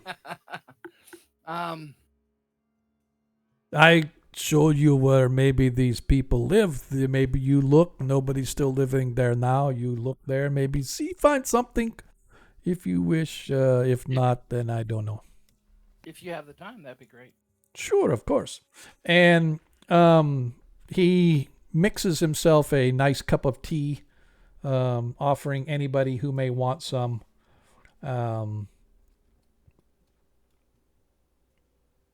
You exit out the church, and he leads you across the I'm not gonna have you guys have to move because this is a lot of mostly just theater of the mind. But he leads you through the various dirt trails, squalor of Shacktown. As I said, as the sun's beginning to go down, it is getting a little dark out. It being 4:30ish or so. You got maybe an hour and a half to 2 hours of daylight left. You guys find yourself walking through the muddy tracks. It's not like super slick because it is cold out, so the earth is kind of hard, but it is still kind of mushy mud, if you will, as the snow melts and whatnot. But you guys check out a total of 10 different houses. So if you guys want to do one at a time, just go ahead and give me a search check of each one of the places that you guys check out. All of them are roughly the same. They're all one-room little shacks. Some of them have just drapes over windows. Others actually have like windows in place to kind of block out most of the air. And as you search through the first one, you guys find nothing. And so he leads you on to the next one. Go ahead and give me a search.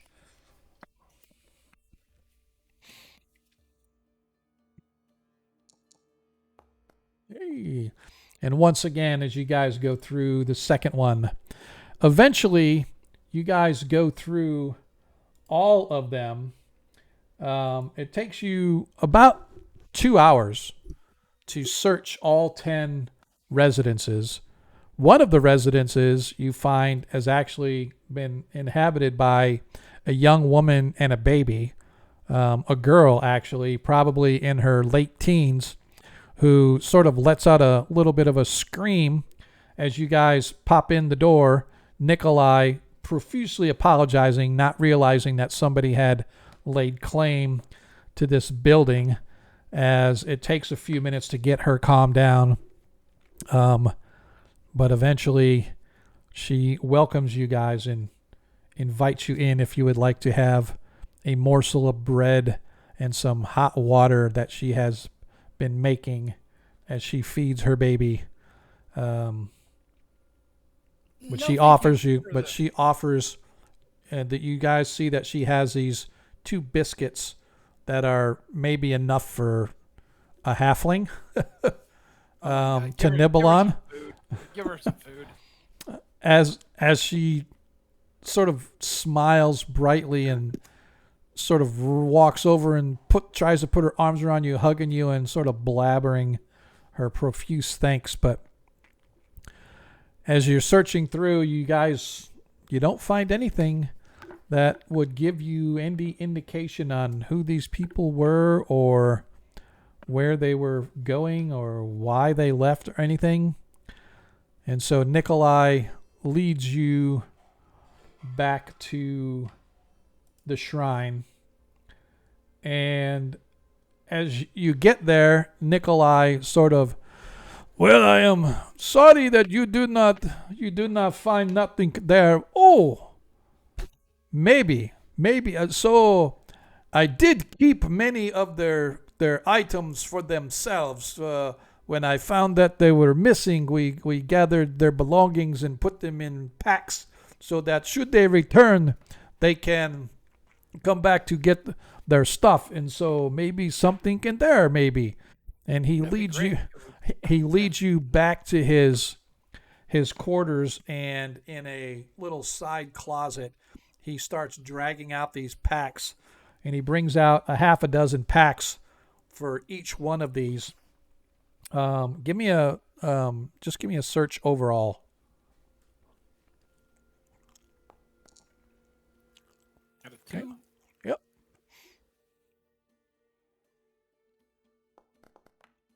Yeah. Ferris got a 6. So You want to roll for Zagkill or? I can. Let me do that.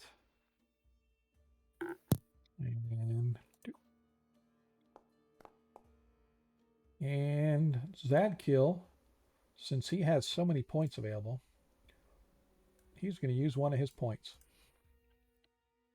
Since he's not here to stop me, he's going to use one of his points to make that a 1. Okay. And as you guys are searching through, in one of the bags, you guys find what appears to be a diary of some kind. And as you sort of look at it,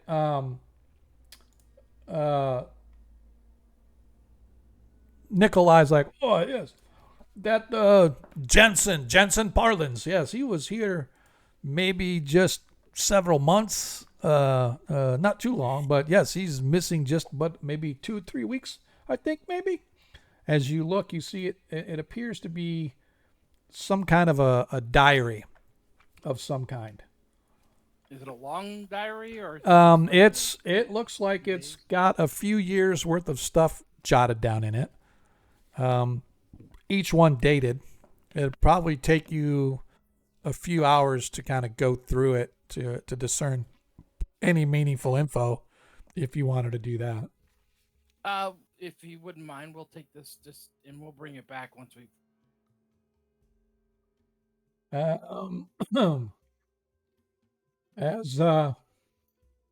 As he looks, he's well, that does belong to Jansen, of course. I do not know it, but you know what? He is a good friend of myself. He is member of my church, of course, Talisic. If you can ensure that this book will be brought back to be stored properly with this man's belongings, then of course you may take the book with you for the purposes of determining what may or may not have happened to that poor fellow. Yep. Okay. Cool. All right. Thank him for his time and his efforts, and I guess we'll start heading back to the city. All right. It takes you guys a little bit, but you eventually make it back to. Oops, wrong map. Let's go. I don't like to go down. We're going to go quick. As you guys find yourselves back at the Church of St. Cuthbert, just as the sun is going down, it's a little past sundown. It's a little after 8 o'clock. Sun went down around a little after 7. So it's been about an hour since sundown as you guys arrive back at the Temple of St. Cuthbert. Not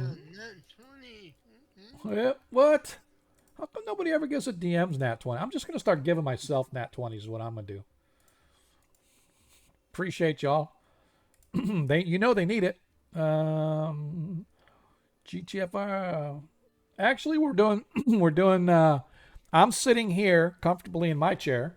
I don't know how those guys are sitting, but I'm assuming they're sitting okay. Yep. So we got 4 party D20s. Oh yeah, that's right. You guys did get them. So where is? Yeah, that was a birthday gift. Yeah. Yep. That was nice.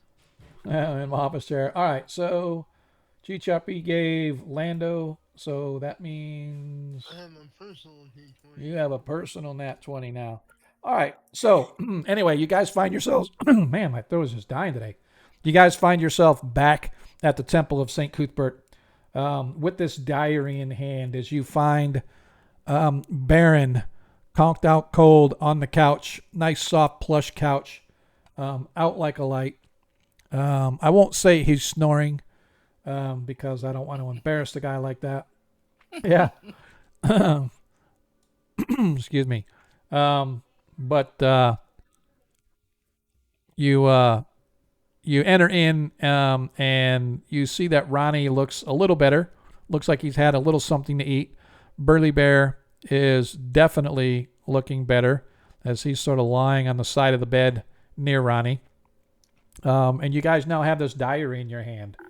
If you want to go through it, it is going to be at least a couple hours of time to read through this diary that looks like it's not an everyday diary, but it looks like sort of a synopsis of his past several years of life. You can see from the beginning when he started all the way till like it looks like the last passage was a few weeks ago. But you guys sort of begin to dig your way into it.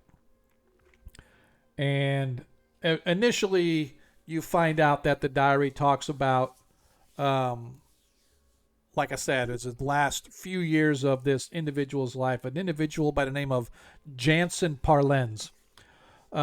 Jansen apparently was a juggler that worked in a carnival for several years.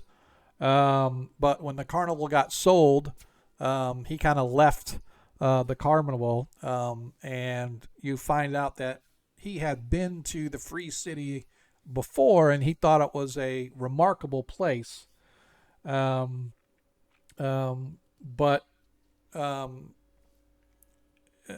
he was trying to find work here, and obviously was not able to find work right away. So he settled down in Shacktown because it's as cheap can get. Basically, you're living there free. You build your own little building to kind of live in. They have the food bank / mission there that Nikolai Nortoy runs. Yeah, that's where we were, right? Yes. Yes. I gave 5 gold to his. Okay. To Yep. Awesome. Yep. And you guys find that the diary itself, although it seemed that he had been doing regular, at least a couple of times a week entries, about 2 weeks ago is the last entry in the diary. Nothing after that. And of course, the diary is now in the possession of you, but before that, it was in the possession of Nikolai.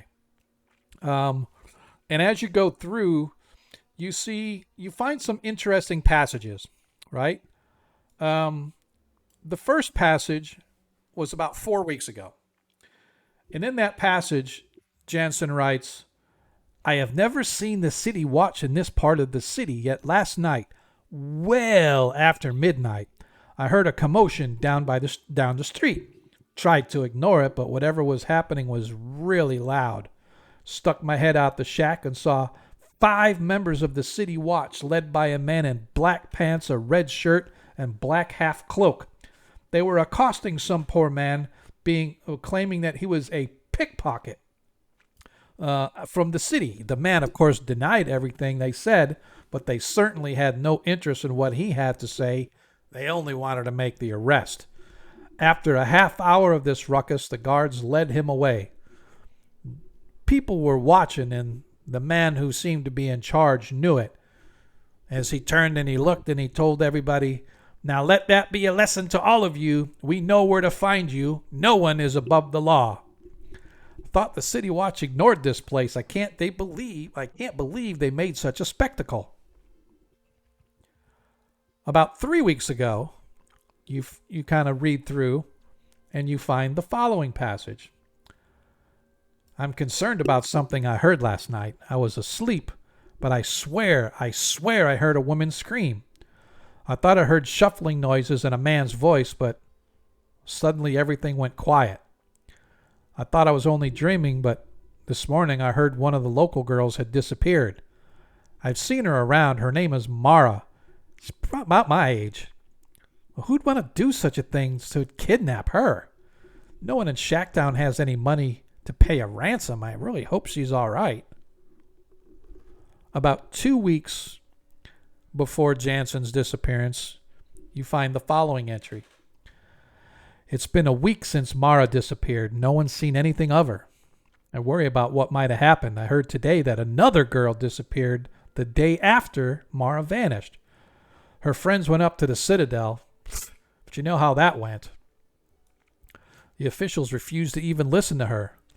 Funny, they'd come all the way out here to Shacktown to find a pickpocket, but have no interest at all about investigating a missing person. And then about a week before his disappearance, you see this entry. I saw a strange man wandering through Shacktown today.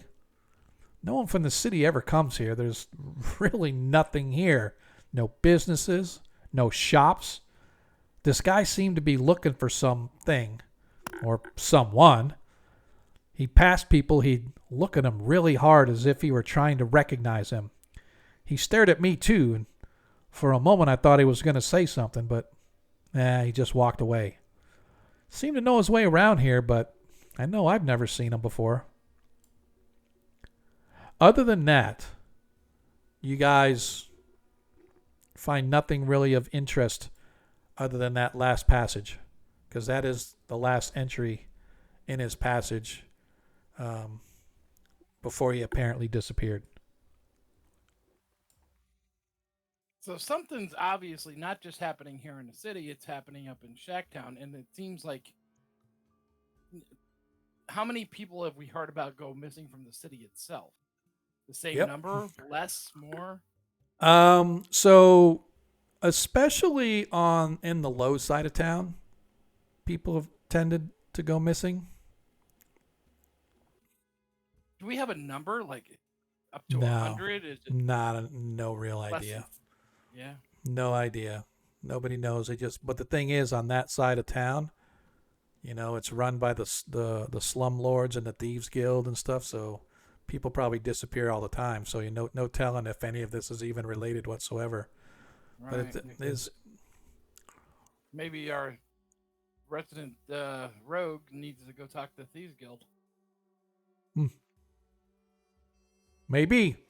But that's food for another story as we're getting ready to take our break. We shall be back in about 15 minutes, folks. Hopefully you guys will hang out with us as our party is less combat this game than last game. Oh, yeah. As they are investigating their way into figuring out what's going on in the town. People disappearing, city watch involved with arresting people. All right, I'm back. Interesting. Just in time for our break.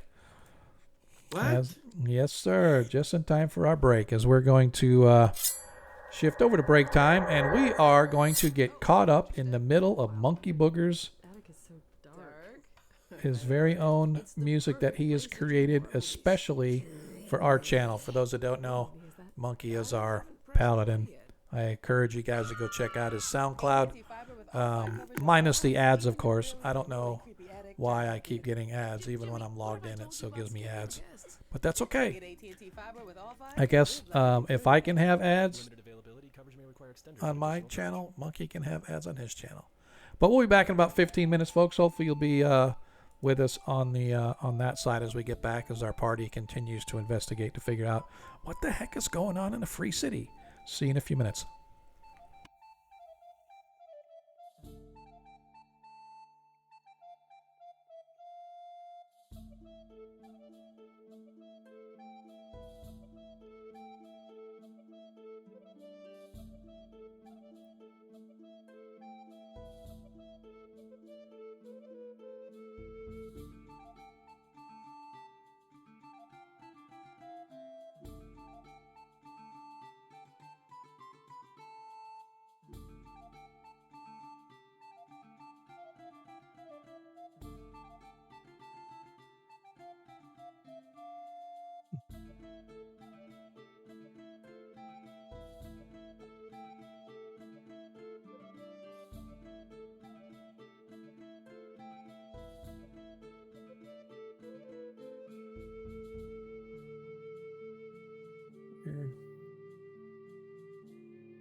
There it is.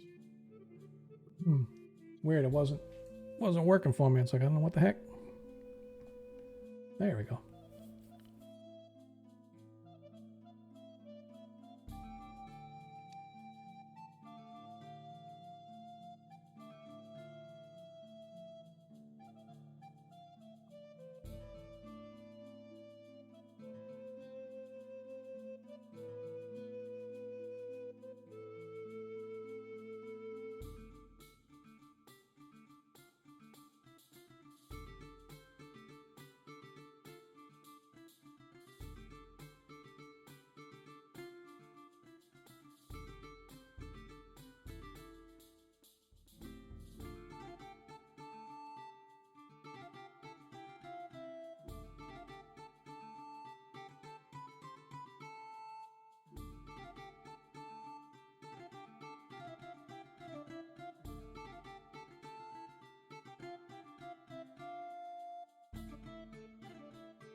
You can cross your fingers and all your toes during a data center migration. You can knock on wood, pluck a dozen four-leaf clovers, or look to your lucky stars for a successful office expansion. You could hold your breath, shut your eyes, and say all the well wishes to help avoid cyber attacks. But none of that truly helps you. Because next level moments need the next level network. with the security, reliability, and expertise to take your business further. AT&T Business, the network you can rely on. When you drive BMW certified, every single part is guaranteed to synthesize perfectly with 100% BMW parts. From the inside to the out, the percussion and the pipes, you'll truly feel the BMW certified difference. Experience all the reasons to choose BMW certified. BMW, the ultimate certified machine. Exceptional offers available through BMW Financial Services. Visit bmwcenters.com.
And we are back. Let's see if we can do this thing at least for a little while. Hopefully, I can go all the way to 11, but I had some work stuff that I started getting messaged about, so we'll see what happens. See if they freak out on me and I gotta drop and run. But we're gonna go until we can go. So, that being said, our party finds itself back at the Temple of St. Cuthbert, where Ronnie and Baron are laid up trying to recuperate from their recent thrashing that they have received at the hands of the cultists and other such creatures.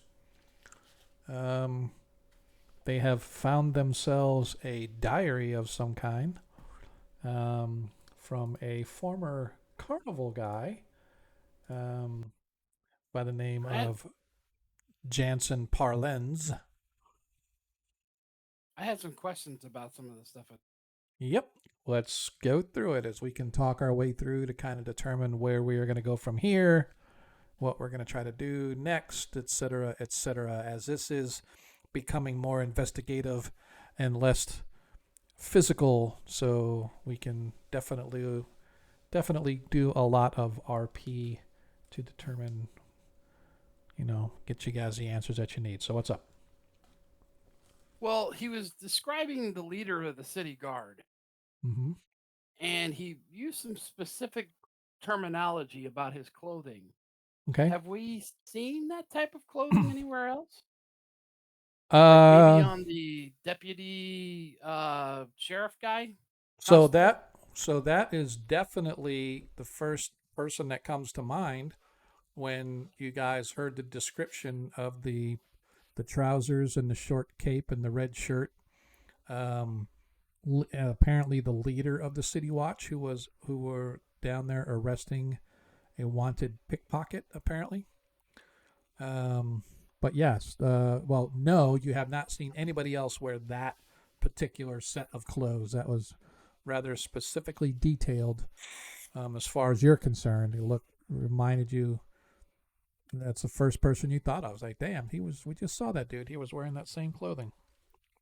So same clothing. And is there any way I'll talk with Talisic and see if there's a way we could, because we're supposed to sign in and sign out every time we go through a gate. Mm-hmm. So if we could get the logs for those gates and see if he went out on the night in question that was noted in this guy's journal, Mm-hmm. it kind of puts two and two together, doesn't it? Quite possibly. Although the city watch is usually fairly strict about access to logs and whatnot. Um, if that was 2 weeks ago, the logs have probably already been changed out with new books because usually with the amount of traffic that goes through, it's usually every week or so. Um, that logbooks tend to be changed out, but it's definitely worth a look. It's definitely an idea to kind of look. Okay. Um, I and then I have a couple of questions to ask the party that was there. Yep. sure. Okay. Let's see.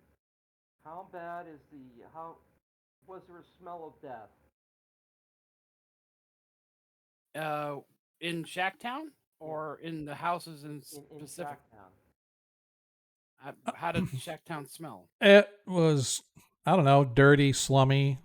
Um, it is, let's put it this way, although it didn't have like the smell of rot death or anything, it definitely had the smell of squalor, the likes of which you guys have never had to deal. Even when you guys were in um, not high folk, Highport, when you were going against the slavers.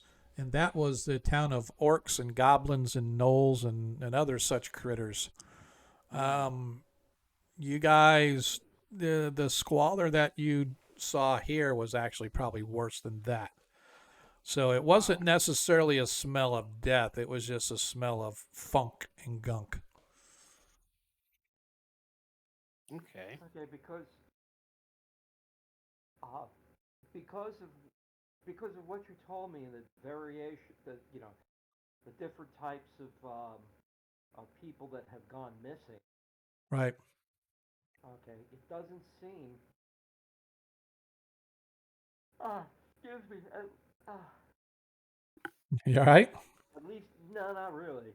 It doesn't seem. It doesn't seem that on the surface that these disappearances are any more than just regular death. Right. Maybe. That's quite a possibility. The question then becomes is where are the bodies? Are they just And taking the dead body? and Crazy Ivan up north here said that he basically didn't see why these people would just get up and leave all their stuff, and if they were dying on an adventure, they'd at least take their adventuring gear or something like that. How do they handle? How do they handle disposing of the dead in this? Well, they get buried, depending upon the. Is there a service? Is there a service of of clerics or anything like that? Well, if it's a Handle carts? well, yeah, I mean it's a major city, so it depends on the church that you belong to and what their rights are. It could be a funeral pyre, or it could be any way, shape, or form buried. The north end of town, outside the city walls, up in this region and stuff, there are the burials, graveyards and stuff. So out that way, and again, the barge folk typically will, have their own rights and services, however they handle it. Church of Saint Cuthbert, and chuck them in the river. Yep, let them float down to the ocean and get ate by sharks. So yeah, there are a bunch of different ways that people can be disposed, but there are graveyards as well. Because I think that talking to the adherents of the adherents of the god of death, think that they would be the ones in charge of. You're cutting in and out a little bit, so I'm not sure what you said. Okay. I've heard of gods that handle that handle the dead and the dying, help them on to life. Doesn't necessarily be. It doesn't necessarily Cuthbert or this or that, the other. General service that they provide. Right. And I would like to know I would like to know what they have situation, because on the surface it doesn't sound like the people who are disappearing. I mean, they could be people disappearing. They could be dying. Yeah, that's true. Okay, and it's I must. Okay, if there's a cult that's taking that's kidnapping people for sacrifice, it's usually like one type of person or two Right. types of. Right. It's not a random, and this appears to be random. Yeah. Well, Yeah, the interesting thing in the book is the guy said that there was somebody in town looking at people and as if he was looking for someone.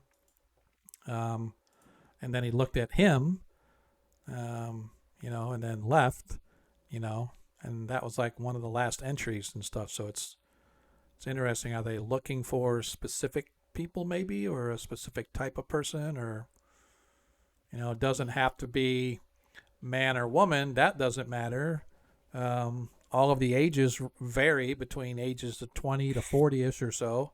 No old people, no real young people, so sort of that middle of the road adult, if you will.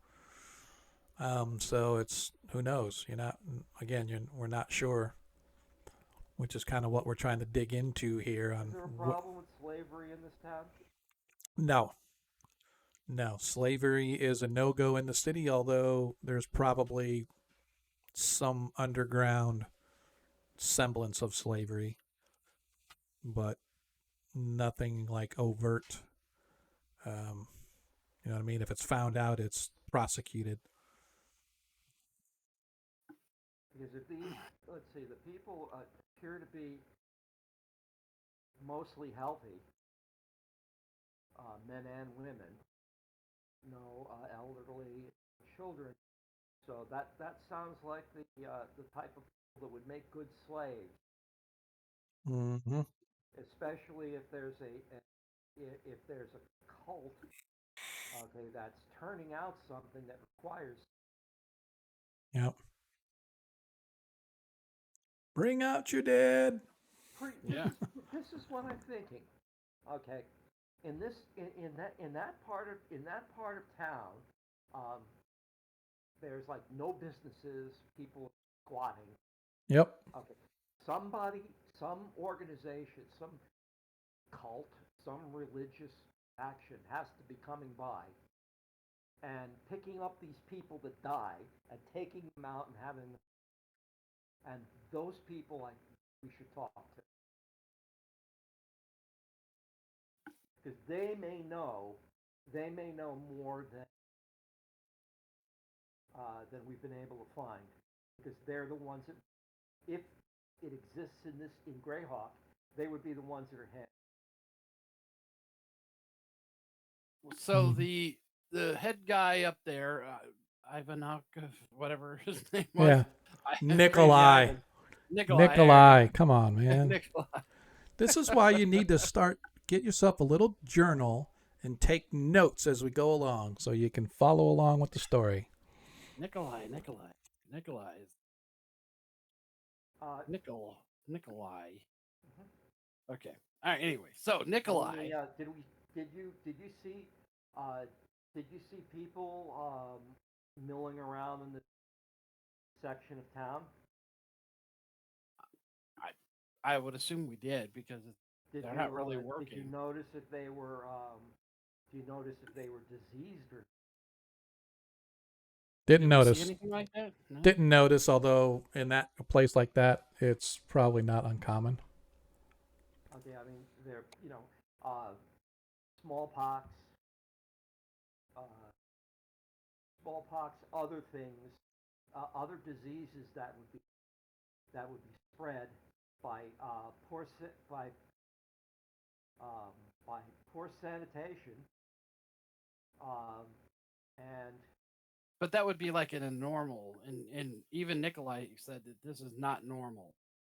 He's been seeing people going missing in a not normal way. If they were dying of some type of disease or something like that, then Nikolai would have said, "Hey, yeah, we perform services for at least a couple of them, but these people have passed without trace. They're gone." Yep. so that leads me to believe flavors, uh, Yep. or the cult that we've discovered may need workers to perform some tasks. Agreed. They could be being used as slave labor, or they could be used as sacrificial things to. Normally, no, I don't think it's as much of a sacrifice. Doesn't sound like a sacrificial. It depends on like the god. Like if it's Nerval, or what's his name? I think his name's something like that.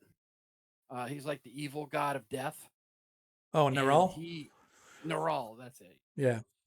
They actually take the bodies and build monuments to the god out of the slaughtered bodies of Yep. their victims.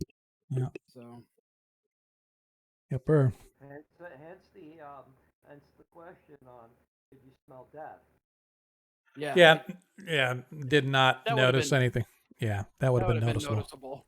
Yeah. Yeah. Nope. These people are disappearing. They're not So not it taking seemed. their possessions with. Yeah, it seems to be some sort of a cult, obviously. And from what you guys have heard previously, there used to be a similar cult back in the day, although you don't know how they operated. You don't know how they operated, but they were a group of priests dedicated to IUs that somehow had a falling out with IUs and went to worshiping this other demonic entity instead. Falcon. Yep, and they called it the Falcon. Talisik's father, Talicia, is mentioned in there somehow. Not really I sure. haven't found anything. I was not able to find any on the on on a cult like that. Correct. You didn't find much information at all other than that they had existed and that the Church of St. Cuthbert had some hand in throwing them down, as well as the paladins and whatnot. And this was like years and years ago. So not really sure if this is a remnant or reintroducing of that same cult. Maybe some of them survived and are now trying to reestablish themselves, or maybe it's a brand new breed of them that found out about that cult and said, hey, this is cool. Let's build us a club. And so they start grabbing people saying, hey, come be part of our nifty new worship service of which you're going to be a part of. Yeah, instead of serving, they brainwash them, like Yeah, or make them part of the cult. Something. So I mean, it's yep, it is definitely food for thought. yes. I don't see I don't see it being used revenge of some type. Yeah. Because they're all different. Uh, Different types. Not like specifically not taking children. Children, from from my learning, make the best sacrifice. Yep. So as you guys are sort of standing there, and sort of discussing, yeah, so you're sort of laying there, and the party is there, sort of engaged. Talisek having left you guys a little bit ago to attend to some business, but he and another of the young acolyte clerics arrive, and they ask if you might come with him, because he wants to discuss what you guys have found with the high priestess Eratai. Oh, definitely. And so he asked if you guys would be willing to join him in council with her, so that the church can know what's going on, and maybe, who knows, they might be able to provide assistance of some kind. Am I detecting any type of? Go ahead. Okay, I am also thinking, okay, that if we're going to ask our friend, paladin friend, about his father, that we should do it in private. Yes, well, if you wish to discuss my father, then we can discuss it after we have our meeting with the priestess. Come, join me. And do I detect any corruption? No, not at all. He is on the up. As a matter of fact, if he was any more good, he'd be lawful good. Okay. It's interesting because what I know about Saint Cuthbert, he's the only lawful neutral deity. Mm-hmm. It is interesting that he is lawful neutral, but all of his paladins and stuff are lawful good. So, you guys are. I've gotten into a lot of trouble as a priest of Saint Cuthbert. Yep. Cuthbert. Yep. Okay, and I Exactly. Yep. All right. So, are you going to remain in bed, Ronnie and Baron, or are you going to attempt to stagger your way down the hallway to join the party I'm going Um, to stagger my way down. I have staff to stagger down. okay. Yeah, DM. Ronnie will go down there. Okay. You can ride Um, the bear. yeah. Um, so as you guys are led back down towards the temple, you are led through a winding set of hallways until you are led into a large meeting room, which holds a long oval table. Talisic sort of waves his hand, um, but you see that nobody else has yet arrived, or whoever is supposed to be there greeting you. The cleric who attended Talisic and yourselves down here says, I will let the others know that you have arrived. They will be along momentarily. The furnishings and draperies of the room are fairly simple, but of really excellent quality. You can see two ornate holy symbols hang on the walls at opposite ends of the room. The most striking features here, however, are the 12 life-size paintings which fill the long halls of the room, or the long walls of the room. Each portrait hangs in its own intricately carved frame. Of the 12 portraits, 5 can be recognized as paladins and 7 as clerics. The men are attired in their... This isn't the same one that we did before. You don't know because, well, Eratai, yes, it will be. Allegedly, it is High Priestess Eratai who is going to meet you guys here. She's the one that raised... Because I did take a walking around chapel talking of St. Cuthbert's life. Yeah, oh, no. This is completely different. No, these are... Okay, I just Yeah, need to know yep. that. Nope, no, has nothing to do with the life boss reliefs that you saw of the different stations of St. Cuthbert's life.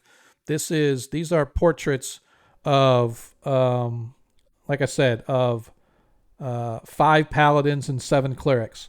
The men are all attired in their best costumes, the paladins in plate armor, clerics in the finest of fine robes. As you are looking around and observing, Talisic explains, these are men who devoted their lives to St. Cuthbert and performed noble deeds in his name. The priests that you see here are the former heads of this very temple. The paladins, each in his own way, performed some outstanding service that required bravery and selflessness in the superlative. Are there titles at the bottom of each portrait in there? No, none of them have a specific sort of name or anything on it. It's almost like if you're expected to know who they are if you're a follower of Cuthbert. Okay, do any of the clerics or paladins look like our new friend? Well, if just let me explain as we go through it, and then I'll answer all your questions. As you're looking, he approaches one on the end, and the man you see here, he says, pointing at the paintings, is my grandfather, Talamar Thraden. I never knew him, but the legends say that he fought and defeated an evil cult in the city.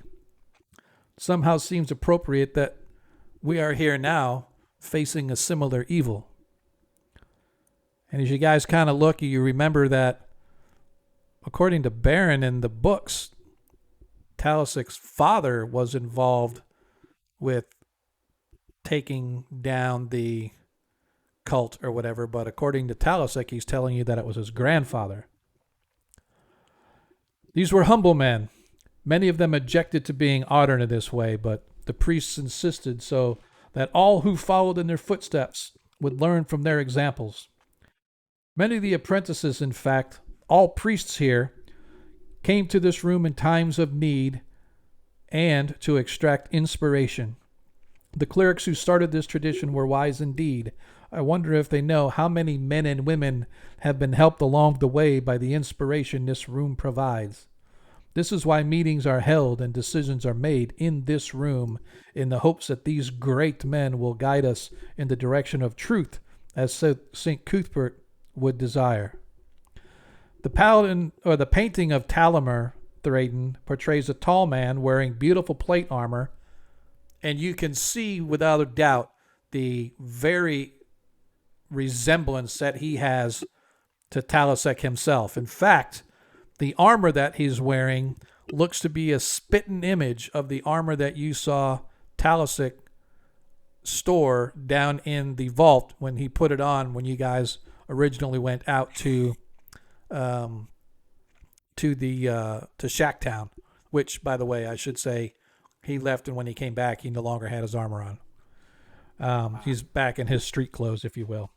Anyway, the painting of Talamer Thraden portrays a tall man wearing the beautiful plate armor. You can see the resemblance to Talasek in his strong features, in his green eyes. He cradles in one arm a ornately bound green book. His other hand rests on the hilt of his sword, which stands on end, the tip pointing into the ground. His shield stands propped up next to his feet, and a golden holy symbol of St. Cuthbert hangs from a woven silver and gold chain about his neck. You notice that all the other paladins hold the sword in one hand and the shield in the other, in various poses. Talasek's grandfather is the only one that the shield is not in his arm, but instead he holds that book. And as you're all sort of looking, the doors open at the far end of the hall, and a small party of clerics led by the high priestess enters into the chamber. That down for later. No, you can go ahead and ask now. Well, I was going to ask Talasek really quick. Do you know what that green book? That was one of my questions. He looks, he goes, I've seen this portrait so many times, I didn't even notice the book anymore. I wonder if it could be the same book my father used to read. I was very young when my father died, so I'm sure it was something I wouldn't have understood, but I do remember seeing my father reading a green book that looked very much like this one. I must ask the high priestess when she arrives whether the book still exists. You are absolutely right. It could not have been a trifling matter for grandfather if he wanted that book to be included in his portrait. And that, my friends, is where we're going to have to leave because I'm going to have to bail. Go ahead. I can answer the last few things, but I do have to bail. Let me finish my. Yep, thought. absolutely. Okay. That book is what they might have been looking for in his room. Maybe. Okay. Like- Because they ransacked the room looking for something. Okay. They obviously did not find it.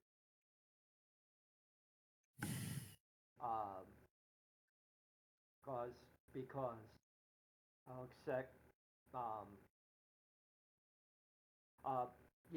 said he hadn't. The only thing that he had of his parents was the ring. Yep. Hidden in the wound. Thing. Yep. Now, would the book be would the book be within the place where he stores his armor? Book be somewhere else. Yep, and that's why he said he's going to have to ask the high priestess if it still exists. And we're going to ask the high priestess, what is that book? Okay. So now we have notes for next week, but like I said, I do have to bail a little early. Between work and trying to get ready to leave early in the morning to go on vacation to the grandkids, I am going to have to do a little bit early All right, well, ending. drive safely, I do apologize. I do apologize. And during Thanksgiving. Are you gonna roll the 20s over or not? No, yes, yeah, I'm rolling them over. You guys never even got a chance to use any of them, so I'm keeping all the 20. So as of right now, Alright, cool it beans. looks like Zadkill had. I'm sorry, Varus, not Zadkill. I put it under the wrong name. Varus has a nat 20, and the party has 20 nat 20. 24 nat 20s, not 20 nat 20s. Yeah, 20. I was like, yeah, Yeah. outstanding. Yeah, whatever. Hey, Asher, appreciate you coming by and checking out the stream. And again, I do apologize for having to go a little early, but I got some work stuff that's coming up. Got That's fine. We're getting okay. We're getting to the. We'll put it this way: if we can solve these problems without having to kill anybody, still get some experience. Okay, that works for me as well. We've already killed people. Yep. We can talk our way out of a couple problems. Oh, I'm not Yeah. talking way on nothing. Okay, well, You obviously have not yet met our thief, right? I don't know. There's. Yeah. I second edition specifically says happy holidays, everybody. over Yeah. combat. Happy Yeah. holidays. All right. We'll see what happens. All right, man. I am going to figure out who we're going to bounce to. So let me see who's out there. So I'm pretty sure. I gotta take my wife to the dentist. I did. There it is. And is she up there? I don't see her. No, she says she's streaming tonight. Maybe she hasn't started yet. Well, we'll go to Magic RPG because they're good folks. Ooh, casters. I haven't done casters in a while too. That'd be an interesting one. Let me, but I do want to remind everybody, there is no stream this Friday. It's normally our stream day for 5e, but I am going to be out of town. But I will be back next Monday. My intent is to stream, even though we're probably going to get back late and I'm going to be dead ass tired. That's okay. We will still check it out. But hopefully you guys will be able to join us then. Why is my... Let me close that. I'm just trying to figure out. Sacrifice we're willing to take. Yep, that's a sacrifice we're willing to take. Let me check out just to see who's all there. I'm going to go to my actual Twitch stream because for some reason on this one, in this view, it doesn't give me everybody or the view that I want. So I have to go to mod view, and that's actually a much better view on who's out there streaming on my list and stuff. So let's see. Who is there? Where are they? What the heck? This is bothering me. Well, this is bothering me. All right. We're just going to go to Magic RPG. I don't know. It's like this whole interface for these guys have changed. And I'm like, why? Why does it not show? It used to show. There they are. It's like the view is completely changed. What the heck happened there? All right, so who do we got? Casters and Castles. They're actually really good, but I'm gonna hit Magic RPG. So if you guys haven't given them a follow, give them a follow. Awesome stream. They're doing a D&D stream right now. And let me see if I can make this thing work. I am like complete work got me flustered. Sorry, it's just like all of a sudden, boom, boom, boom. Hey, we got to do this before release. Hey, you should have told me that at 5 o'clock, not at like 9 or 10 o'clock. Yeah. So, all right. So let's see if we can't bounce over. We're gonna raid RPG. If you guys haven't been over there, awesome stream. They always give us love back too, so it's always bonus. So again, I do appreciate you guys hanging out with us. Sorry we're cutting off about 45 minutes early, but you know, it is what it is.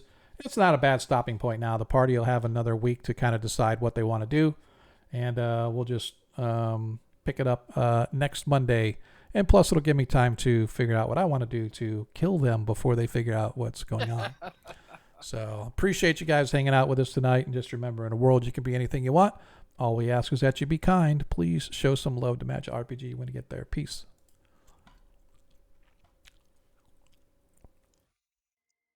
All right, fellas. We will see you next time. Went down a giant Yeah, man. came back down a different one. Thank you for Welcome, the Raiders. raid. Hey, thank you for the raid. Hey, thank you for the raid. For navigating the most complex map we've ever seen. Yeah.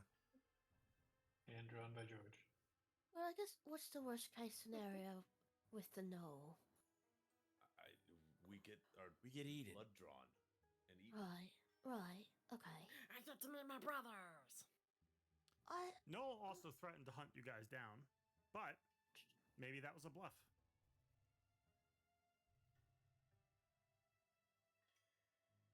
Or the drow. What is it? If it's a vampire, Noel, Yeah. Hot Springs may be the place. All right, option one. Straight to the hot springs,